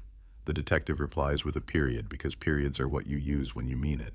He drafts a supplemental report that does what closing arguments will one day try to do with more adjectives and less time. It lays a path so straight you can see the courthouse from where you're standing. He staples photos to paragraphs and corridors to names. He tapes the school frame next to Trey's reluctant sentence. He draws a rectangle where the magnetic sign sat and writes the product number from the office store receipt because juries love numbers that look like they spent time in the sunlight of retail. He ends with a sentence without muscle. Just bone. Remains identified as Hannah Delaney were recovered 0.7 miles from the utility worksite, where suspect's log places him the week of her disappearance, 0.2 miles from the culvert where crew members observed him parking for shade, in a burial exhibiting tool marks consistent with implements recovered from suspect's shed. He puts his pen down like a curtain. The mother sleeps for the first time in a long time and wakes tasting iron, dream turned to morning too fast. She sits at her kitchen table and wraps the cardigan around herself like a weather system. A community page posts a candle emoji and a paragraph that tries to do better than a candle emoji and fails. A girl who was 9 when Hannah vanished and 22 now leaves flowers at the fence line where the home charm returned. The detective drives by on his way to nowhere and everywhere and slows, not to be seen, but to measure whether the county is learning how to breathe the new air it's made for itself. He parks at the station and kills the engine and stays there, listening to the tick of cooling metal, a sound like a clock remembering it's also a heart. He knows what remains, the fight over admissibility, the defense's contortionist act, the witnesses who will forget under oath what they remember on porches, the way a word like reasonable can be trained to sit and beg. He also knows this, the ground gave her back. The science put names to dust. The county for once picked a side and stayed with it. He thinks of Hannah's wrist in that blurred photo, the bracelet bright and easy, a loop that promised no ends. He thinks of how it broke and how a monster kept a piece to feel bigger. He thinks of a mother's hands threading pink and laughing about matching a cardigan without knowing she was wiring the future with breadcrumbs. The clock in his head flips to morning again, though it's still night outside. He gets out of the car and goes in because there is one more thing to write, and then there will be another, and then 100. This is how you build a solved case, not with a trumpet, but with a metronome. He sits at his desk and the building is quiet except for the vending machine making coins of itself. He places the home charm on the blotter and doesn't touch it. He lets the word sit there, clean and undeserving, and write. Then he begins to type, and the pines outside, if they could read, would nod the slow nod of trees that have seen worse men fall for less and would keep whispering anyway, because that's what pines do when a county learns how to hear them again. The county wakes to a new kind of silence, not empty but braced, the hush of a town holding its breath because the next thing could be verdict or thunder. Headline cadence in every kitchen. Cold case, no longer cold, not yet closed. The courthouse steps grow rails of people, hands around coffee cups like talismans, whispers skittering like minnows in shallow water. The suspect is somewhere under fluorescent lights, skin taking on the color of bureaucracy, while the detective sits at his desk with a blank that isn't blank. Discovery, motions, the paper war that turns the past into a courtroom object. He opens the file and the room gets heavier by ounces, the way an elevator tells you a stranger just stepped in without asking permission. The defense files to suppress half the planet, the shop vacs harvest, the bracelets ghosts, the school cameras stubborn frames, the charm that says home in a voice that refuses to accept cross-examination. Fruit of a poisoned tree, they write, as if the county's pines have been secretly conspiring with bad law. The DA reads it with a pencil already working margins like a pick at a lock. Chain is clean, she says, dagger flat. Warrants are sound, we'll argue, we'll win. She places a sticky note on the page where the vested shape walks into the school office, the ink saying what the law will not. Predator in borrowed clothes. They seat a grand jury because that's how you give momentum in a dress. 12 faces that look like the county trying to be honest with itself for an afternoon. The detective testifies again, this time to people who brought their own lunches and their own secrets and must leave both at the door. He keeps it surgical. Tower pings, work logs, the glitter hymn in the shed, the elastic thread stitched to pink. The DA links each bead of fact to the next, and a bracelet appears on the table. Not a toy now, but a chain. The jurors listen with the patience of people who understand grief's math. True bill, the foreman says, and the clerk writes the numbers that will follow a name like weather follows harvest. The suspect's mother appears on a porch 3 counties away in a robe that has seen too many cigarettes. A reporter shoves a microphone forward the way people push flowers into grief and expect them to fix it. He's a good boy, she says, and the sentence breaks on the rocks of a camera lens. The detective watches the clip and feels nothing except a quiet that knows where it belongs. Every monster is somebody's something. The DA makes a note. No comment. You don't prosecute a parent's hope. You let it burn itself out where the wind can carry the smoke away. At the station, a package arrives without a return address. The cardboard wearing tape like bandages. The clerk brings it back with eyebrows that have practiced suspicion for sport. Inside, a spiral notebook, edges chewed, pages filled with block letters, and a mind leaning hard on the wrong words. A letter on top says, I know what he did. The scrawl is the county's, slightly left-handed, slightly bitter. The detective flips pages with the disgust of a man who has eaten this meal before. Cranks and profits come out when a story gets warm. But then a sentence lands that doesn't feel like radio static. He parked by the rail spur behind the feed mill. Ask about the dog. He leans back. The hair on his arms adjusts its posture. Ask about the dog. He drives to the feed mill, a long, low building that smells like yesterday's work and animal breath. The manager is a woman whose hands say she knows the difference between story and invoice. Dog, she says, and the detective waits her memory into shape. 3 summers back, maybe 4, a stray biter, mean but lazy. Slept under the rail spur. One night he tore up a truck's door pocket, got into something that must have smelled sweet, chewed it to ribbons. Owner pitched a fit. She laughs once, short. I remember because he was cussing about a bracelet like he kept the crown jewels in there. The detective's chest turns into a clock. White truck, he says. Yeah. Utility stripe like a lie, she answers, unaware she just wrote a closing paragraph. Owner? He asks. She squints at a ledger, runs a finger down names like a prayer bead chain, lands on a signature he already knows how to spell. He writes it anyway because ink is a vow. You keep the dog? He asks. unexpected tenderness opening a small window in the room. A vet tech took him, she says, renamed him Lucky. He nods like the world just told a joke that isn't funny but isn't nothing. He pulls surveillance that barely deserves the word from a rust-streaked camera that didn't know it would one day be a priest. Dates don't line up with the crime. The truck isn't proof of murder, only proof of a habit. Predators are ritualists. He logs it. The DA smiles without her face changing. Pattern, she says, the jury's dessert. A retired county tow operator phones next, voice rusty with morning bourbon. I hauled him in once, he says, naming the suspect with the casual ache of men who have moved other men's problems. He slapped a magnet sign on the door like he was somebody's official. We laughed, until he got mean. The operator offers a copy of the receipt, faded to the color of ghosts, but legible enough. The detective drives out, visits a small museum where Grease and memory are the only attendants. The receipt rides back to the station in a plastic sleeve like a relic. The date is not the day. It is a day, proof that the costume had more than one cameo. In a strip mall office park, a manager at the office supply chain flips a terminal around while the pop track overhead hates itself out loud. The detective slides the receipt from the truck door bin across the counter. The manager chews lip, searches inventory like a person reading someone else's diary. Magnetic sheets peel letters, she says, cash purchase, but the camera works. People scoff at chain stores until a felony needs their archives. The footage shows a man with a jaw like the school frame jaw and a hoodie trying to be forgettable. He points at letters, pays in green, walks out with authority in a bag. The detective prints frames and tucks them near the utility log. They stack well together like bricks that have been waiting on the same pallet since the first day. He visits the teacher one more time, not to ask new things but to seal the old.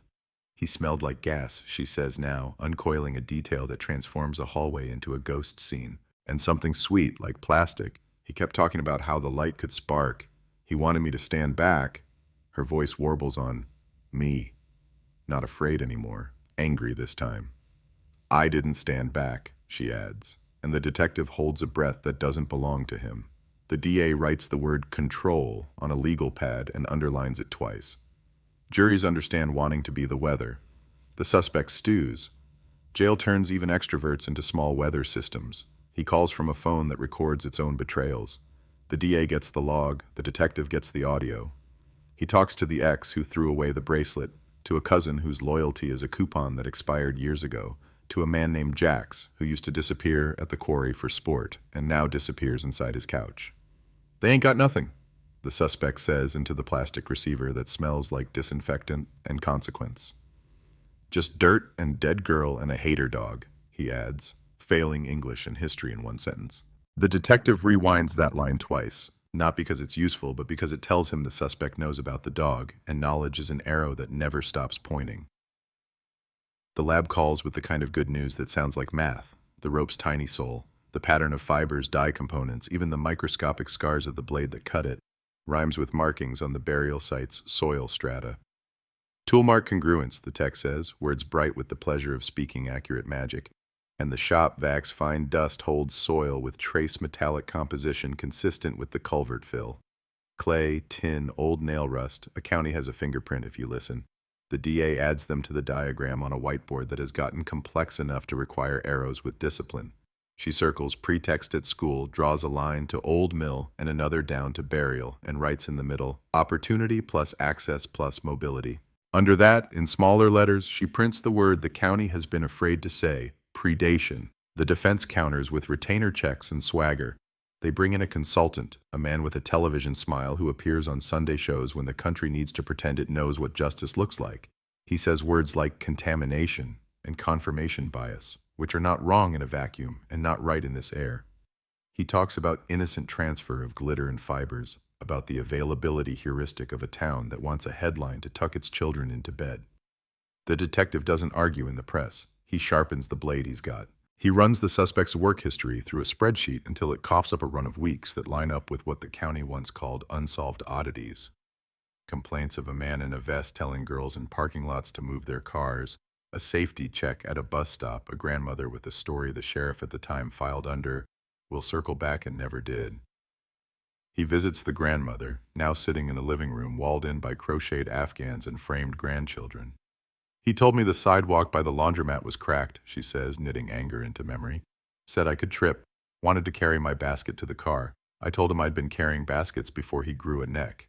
She laughs, sharp and clean. He had a white truck. The sign said something official, but the letters were crooked. She can't swear to the date, can swear to the feeling. The detective writes the feeling, even though it won't be admissible. Feelings sometimes aim you true in a fog that eats compasses. A tip shakes loose. A storage unit paid cash and late, then abandoned when the county knocked on the trailer door with a page that could change a life. The locksmith works the roll-up door with the erotic patience of men who love their craft. The metal drags up to reveal a climate-controlled mausoleum of a man's bad hobbies. Boxes of yard sale electronics, tubs of vinyl letters, a stack of caution vests molded to their own lies, a bucket of magnets, a crate of bulk beads, cheap plastic bright as candy. The detective doesn't touch the beads because he doesn't want to hurt the chain the lab will build between intention and harm. In a small tackle box in a side compartment designed for lures, he finds a handful of charms, cheap metal discs stamped with simple words: hope, luck, home. He bags them with the clean sadness of a man collecting receipts from a godless store. They argue over suppression again. The defense says the storage unit was fishing after the fact. The DA points to the timeline. Payment delinquent before arrest, notice sent, manager's consent obtained, warrant signed, chain sealed. The judge's pen writes no like a church bell. Outside, rain pocks the steps and the county breathes out 1/8 of a breath. The suspect's cousin cracks before anyone plans for him to. He shows up at the station with the weather on his face and sits without asking, then pours. He said he liked the quiet on that road, the cousin says. Said the clay kept secrets, said people don't know how to look. He rubs his palms together like he's trying to wash a ghost off. He kept a jar of glitter from some girl project, he adds, half a confession, half an indictment. Said it stuck to everything. He laughed. He names a night when the suspect showed up at a deer stand, hands trembling, asking for a beer at a time when beer wasn't a beverage but a plan. He remembers mud on boots and something like pink on the edge of a shirt sleeve that didn't belong to anyone old enough to sign for anything. He wants absolution. The detective can't hand that out. He files the man's words in the drawer labeled things we knew before we knew them. The DA offers plea talk because prosecutors learn to flirt with certainty when trials are weather. 25 to life if he'll say the words, show the spot where the last of her waits, if any remains wait at all, if a piece of the road still refuses to confess. The suspect declines with the arrogance of a man who has never practiced humility on purpose. The lawyer says the state's circumstantial tapestry will unravel under cross. The suspect smiles, reflex now, not strategy. The mother sits at her kitchen table with the cardigan folded like a vote. She wants a trial. She wants a confession. She wants a photo of a girl laughing at a copy machine to step out of the screen and ask for a ride home. The detective can give her one of those, the worst one. And he's promised himself that if that's all he can give, he will give it without trembling. Prep gets ugly. The DA runs mock cross like a drill sergeant on a bad mood. Explain tower pings like you're telling a child why the sky is blue, she orders. Explain the rope like it's a recipe. Explain the beads like communion. The detective learns to say probabilistic genotyping without swallowing it. Learns to run a finger along the map from school to road to field without looking like a magician. He practices not reacting when the defense calls his theory a narrative, as if telling the truth is a sin if the truth has rhythm. He wakes at 3:11 and reads old interviews until the words feel like someone else's song, and then he reads them again until they feel like the county's hymn. A new witness appears where stories always stash one, behind a diner, in smoke, after midnight. She was 19 when Hannah vanished, 32 now, a face that has learned to hide its own weather. He tried with me, she says, flicking ash like punctuation. Vest, sign, white truck. Said the sidewalk was drawing wrong, whatever that means, and I should step over here. I didn't. He called me a name that wasn't fit for radio. She grinds the cigarette out with the absolute precision of someone who's done losing things. I thought about it when the posters went up. I didn't want to be the kind of story people talk about in lines. She gives a date that hugs the disappearance like a second yoke. She gives a plate partial that the detective knows by heart, runs anyway, lands on the truck like a hand on a shoulder entitled to be there all along. The DA writes attempt pattern and draws a wide circle around it, then another to make sure the ink bites deep. They go back to Old Mill Road because the ground remembers more than bones. A metal detector shivers over dirt like a divining rod updated for the burden of proof. A ping at the culvert lip yields a key. Cheap. Cut at a hardware kiosk. Teeth still sharp. Not a car key, not a house key. Locker, maybe. Storage? They try it on the unit already cataloged. It declines. The detective pockets it in a bag and labels it with a question mark that will eventually become an answer, or a paperclip in a drawer labeled mysteries that still count. The jail phone tapes another phrase worth the price of ink. He tells Jax he'll take the stand and say he never wore the vest, a promise so specific it fractures under its own tail. The DA marks it down as consciousness of guilt, as if guilt is a person who rented a room in the suspect's head and never paid. The detective listens to the next call. The suspect says, "They can't put Hannah in my truck," and the floor under the detective tilts a degree toward gravity. You can't facts. You can only wish for softer lighting. The county's pines grow louder as the trial approaches, whispering a different gossip. Not who did it, but who will hold their nerve when the case tries to climb back into the freezer. The mother takes out the cardigan and hangs it on a chair back like a flag. The detective lays out exhibits on a table: bead, charm, rope, log, map, a printed frame of a neon vest in a door that should have turned it away. He stands far enough to see if the story holds its own weight without him putting a finger on the scale. It does. It's not a confession. It's not a miracle. It's a mosaic, truer than any one tile, the kind of picture a county can live with even if it can never love it.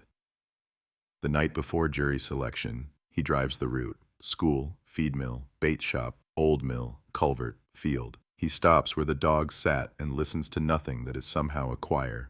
He thinks of Hannah's last ordinary laugh under a flickering light, and of a man who thought ordinary could be weaponized. He thinks of the word finally, how it keeps changing clothes every time he touches it. He says the names of the people who will sit in a box and decide whether the county's mosaic is a portrait or a trick. He doesn't pray. He does something quieter. He rehearses his voice until it sounds like someone a jury would trust, like someone a mother could bear listening to when the worst facts come in wearing their Sunday best. And when he turns the car back toward town, the road doesn't swallow him this time. It points. Porch lights bloom like small promises. The track at the high school glows faintly under security lamps, lanes waiting for feet that don't belong to ghosts. Somewhere a dog named Lucky dreams, kicking old rails under a rail spur the way animals practice saving us when we won't let them try in daylight. Somewhere a man in a cell stares at a ceiling that has never told the truth and hears the sound handcuffs make in his sleep. Somewhere a mother opens a drawer and touches a receipt for a bracelet kit and a photo of a wrist and the edge of a cardigan and says a name into the room, and the room answers back with the only thing it can offer: air, steady, survivable, almost enough. Jury selection begins like weather, slow, inevitable, full of people pretending they weren't always going to end up under it. The courtroom breathes in groups of 12 and breathes out the ones who bring too much thunder. Questions sharpen to tiny blades. Can you be fair? Do you read headlines as if they were scripture? Do you believe science when it whispers instead of shouts? A man in a seed cap says he trusts dogs more than people. The DA keeps him because dogs were the first to say there. A woman who teaches second grade cries when she says the word daughter. The defense strikes her like she's a match. By the end of the day, 12 faces and 2 alternates sit in a box that looks like a pew and feels like a mirror. They are the county, in all its difficult honesty. They don't look at the suspect. They look at the table where facts will sit and ask to be believed. Opening statements turn the air into a contract. The DA stands with a posture that doesn't waste anyone's time. She tells a story without purple. A girl vanishes. A town grows old around the question. A man in a vest makes himself the answer. She shows the route on a map without touching it too much, as if the road still bruises. She holds up the bead in its bag, small and bright as a siren, and tells the jurors it will not sing by itself, but it will join a choir. She says opportunity and pretext and pattern, words with teeth and manners. She promises them nothing except the chance to weigh a mosaic. Then the defense stands and tells a ghost story about reasonable doubt, about contaminated vacuums and overzealous sheriffs in a county hungry to build a gallows out of coincidence. He smiles like the verdict already belongs to him. He calls it the narrative. He calls it the tunnel. He calls it anything except what the county calls it when the microphones aren't listening. Finally, the state calls its first witness, the mother. The room shifts to accommodate her grief like an old house letting in winter. She sits straight, hands folded on the cardigan in her lap. She answers questions as if accuracy were love. Yes, the bracelet was from a kit. Yes, Hannah picked pink. Yes, they laughed about matching the sweater like a private joke that keeps ringing after the bell's been stolen. The jurors look at her the way people look at weather they cannot change. The defense doesn't touch her much. He asks 2 questions that pretend to be kind. Memories fade, receipts get lost, time steals edges. She says, quietly, time sharpened this. The judge thanks her with his eyes. The county exhales. Utility logs next. A supervisor in a tie that learned to be straight recites the weeks as if they were payroll, because they are. The DA walks him to the square on the calendar where the road got new skin and the county lost its. He says the suspect's name and the place, and the DA lets the words float there like a banner. The defense tries to blur the ink. Voice assignments, swaps, weather delays, the dull chaos of men and machines. The supervisor shrugs at chaos but points at the log anyway. The paper holds. The school secretary takes the stand, nervous smile, practical shoes. She confirms the vest that wasn't a badge, the screwdriver that didn't fix anything, the maintenance request that existed only as a sentence a man said with confidence. The DA rolls the grainy footage like it's a prayer wheel. Hannah in the hall, the flicker that made her laugh, the neon shape in the doorway, the minute the timestamp loses like a stuttered heartbeat. The jurors lean in. The judge does not pretend the picture is crisp. He lets it be what it is, a shadow that knows its own outline.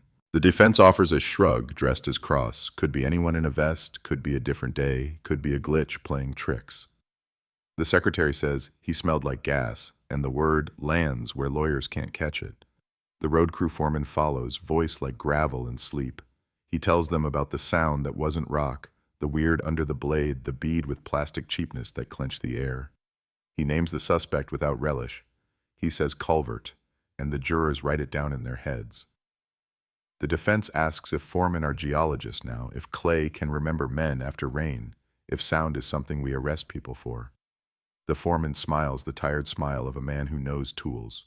You know the difference between dirt and wrong, he says, and the line is struck, but it stays in the room anyway. The dog handlers speak like people who have spent their words on wind and now only use them to name directions. Sit here, alert there, a sit so hard you hear it. They do not overpromise, the DA does not let them. She ties their noses to the radar that hummed and the shovels that learned a careful hymn. She walks the jurors through the slow reveal, wrist arc, jaw, zipper pull, blue bead faded to the color of patience. The defense says scent pools and scent lies and dogs like to please. One handler, hair salted by 1,000 searches, says, they like to be right, and the jurors nod because they own dogs or have borrowed them for weekends and know the difference. The lab begins its long song. A tech with a voice steady as a metronome tells them about fibers and dyes in the democratic way dust holds us all accountable. The shop vac's belly becomes a museum exhibit of guilt. Elastic consistent with the retail kit. Pink plastic with dye signature that matches a batch number in a vendor's record. Hair that hums the same tune as a brush pulled from a bathroom 12 years ago. The DA does not ask for miracles. She asks for confidence intervals and contamination controls and the boring steps that make science holy. The defense leans forward to poke. Innocent transfer, he says. Confirmation bias, when you look for pink, you'll find pink. The tech repeats the temperatures, the extraction methods, the blind test controls, the lab blanks. No romance, just the drumbeat of work. She introduces the phrase probabilistic genotyping, like a teacher. The jurors listen with the hunger of people tired of hunches. The defense then tries the old trick. Is it possible? She says anything is possible. He smiles at the sky. She adds, likely is what we measure. He sits back down with a face that says, arithmetic is rude. Phone records map the county in dots that make a story even a child could read. The suspect's number hovers by the school, then by Old Mill Road, then by nothing useful when the world needed useful. The defense calls the towers liars, calls the pings imprecise, calls the map a cartoon. The DA agrees, cell sites are not GPS. She then points to duration, to repetition, to the way habits sketch a man even when he thinks he isn't the artist. The jurors look at the map again and see a route that refuses to be coincidence. The feed mill manager makes the room laugh once with the phrase utility stripe like a lie, and then the laughter dies because broken pockets and chewed bands are not jokes. The dog named Lucky appears only as a photo from the vet tech's phone, a mutt with a scar and eyes that forgive anyway. The jurors smile at the dog. The judge allows the ledger and the date. The defense objects to the sentiment. The judge sustains the species and moves on. The retired tow operator testifies, receipt in a sleeve like a pressed leaf. The office supply manager testifies, footage paused on a jaw that looks like the school door jaw. The shop owner with the bead cylinder testifies, bells ringing in memory when the front door opens, consent in a quarter clatter, how children's hands make a store a church on Saturdays. The DA doesn't overreach. He never swears the bead came from this carousel. He lets the room make the jump the evidence invites. The defense calls it a festival of trivia. The jury calls it Tuesday, 1,000 small things making one big thing called life. In the middle of it, the suspect sits with his hands folded, the grin showing up less and less, as if the courtroom air cancels its subscription. He whispers to his lawyer. He writes notes that say nothing and say everything. Get tray, say rain, say school camera bad. He stares at the bead when it's on the cart. He stares at the rope, then looks away like rope can look back. Trey takes the stand, pale under lights that enjoy their job too much. He tells the quarry lie one more time and then swallows it in public. He says the suspect used his name for a taillight, wore the vest like it was a costume that could turn any place into his. He says he saw a rubber band chain once, pink in it, on a wrist that wasn't his. He says he didn't know what he didn't want to know. The defense hits him with every blunt object a cross has. You want a deal, you want attention, you're jealous, you're scared, you're stupid. He absorbs it because each word is a kind of guilty he's already pled to inside his own house. He steps down smaller and truer than he was when he came up. The teacher returns, a minor witness turned keystone by time. She repeats the hallway flicker, the screwdriver that did philosophy instead of repairs, the distance he asked her to give up to her own building, the smell of gas and plastic and something else. Control, maybe, if control had a scent. The defense tries to sow doubt in the tears of memory. She stares at him like a woman who grades essays for a living and knows when a sentence is bluffing. The detective finally takes the stand, and the room changes pitch. He enters like a man who has learned to move without drawing the wrong kind of gravity. He narrates without drama because the facts are already loud. He walks them from porch light to tape line, from bead to charm to rope, from utility log to white truck with a magnetic ghost on its door. He tells them about sifting a vacuum that turned into a time capsule, about a field that gave back a word stamped into tin, home. He doesn't show them the period he put at the end of a text to the DA. He doesn't show them the nights he sat in his car teaching himself not to pray the wrong prayers. He shows them the mosaic, tile by tile. The defense tries to paint him as a man in love with a theory. He says he's married to the chain of custody. The jury writes nothing. They watch his hands, the way they are still. Cross becomes a sport the county did not order. The defense smiles with all the edge his dentist could file. He lobs confirmation bias, tunnel vision, small town rush to closure. The detective accepts the premises that are true and refuses the ones that are theater. He admits mistakes made in the first year, the false leads chased, the drifter grilled, the teacher left to blame herself. He does not apologize for getting older and meaner about standards. He reminds them he started over because the case demanded humility. He reminds them the ground participated. He reminds them science spoke first. He steps down exactly the same size as when he stood up. The ex testifies, wind chimes in the background of a recording admitted with care. She says he liked pretending. She says he brought souvenirs. She says she threw a bracelet away and caught a storm for it. She does not look at him. He looks at the table. The DA rests. The state's case sits there, not a sword, not a sermon, a table set for judgment. The defense calls a consultant who knows how to dunk on labs on national TV and makes a day of it. He talks about stochastic thresholds and low-template DNA and secondary transfer like church Latin designed to keep lay people on the back bench. The DA stands on recross and translates him back into weather. She asks him about the vacuum soil fingerprint, about the rope's toolmark congruence, about the office receipt that dated intent, about the tower pings that refuse to be coincidence when they wear hiking boots and go in a straight line. He says each tile could be trash. She asks him to describe the mosaic. He says that's not his job. The jurors blink at him like he forgot where he is. The suspect declines to testify. The judge instructs the jury not to draw conclusions from silence, and the sentence sits there like a goat tied to a stake in a field that has seen wolves. The jurors nod yes. The county nods anyway. Closing arguments arrive without fanfare. The day has made them unnecessary and essential at once. The DA stands, hands open, and lays the tiles one more time. Bead, charm, rope, sign, vest, log, tower, vacuum, field. She says the names like a bell. She says predation once, softly, so it can find its own level. She does not say monster. She does not need to. She asks for guilty on all counts. She thanks them for the future. The defense folds his notes into a shape that thinks it's a boat and launches it into the room.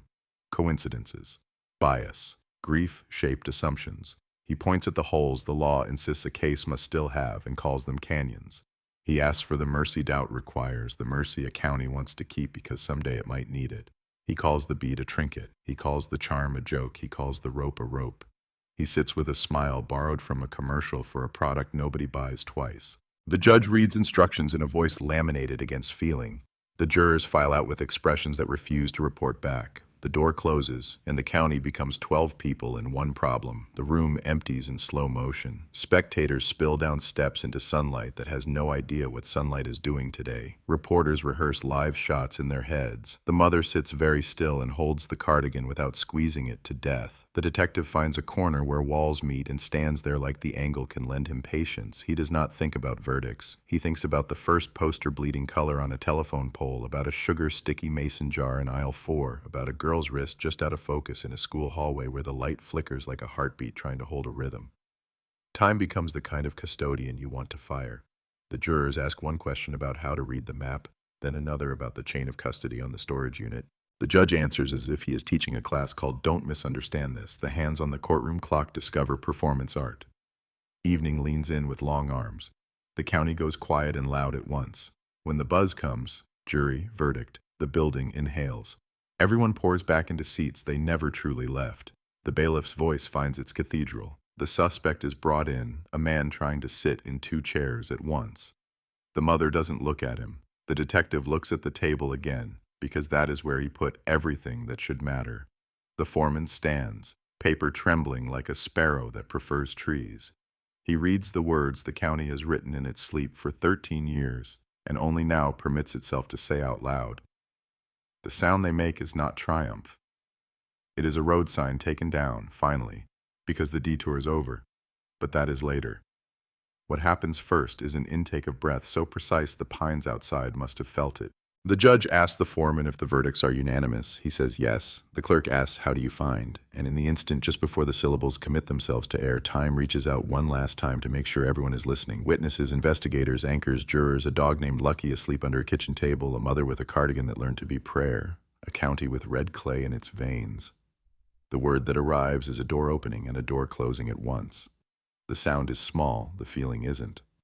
Cold case, finally solved. Ink will race to print it, but what the room hears is simpler, older. Accountability, speaking in a voice that isn't loud because it doesn't need to be. And in the back, the detective lets his eyes close for exactly one heartbeat, not to dream, not to rest, but to mark the moment the mosaic stopped being shards and became a picture a town can carry without cutting itself every time it tries to remember. Outside, the evening tilts. Evening. Porch lights wait. The road that once swallowed now points. The pines, tireless narrators, lean and whisper the county's new rumor. It can be done.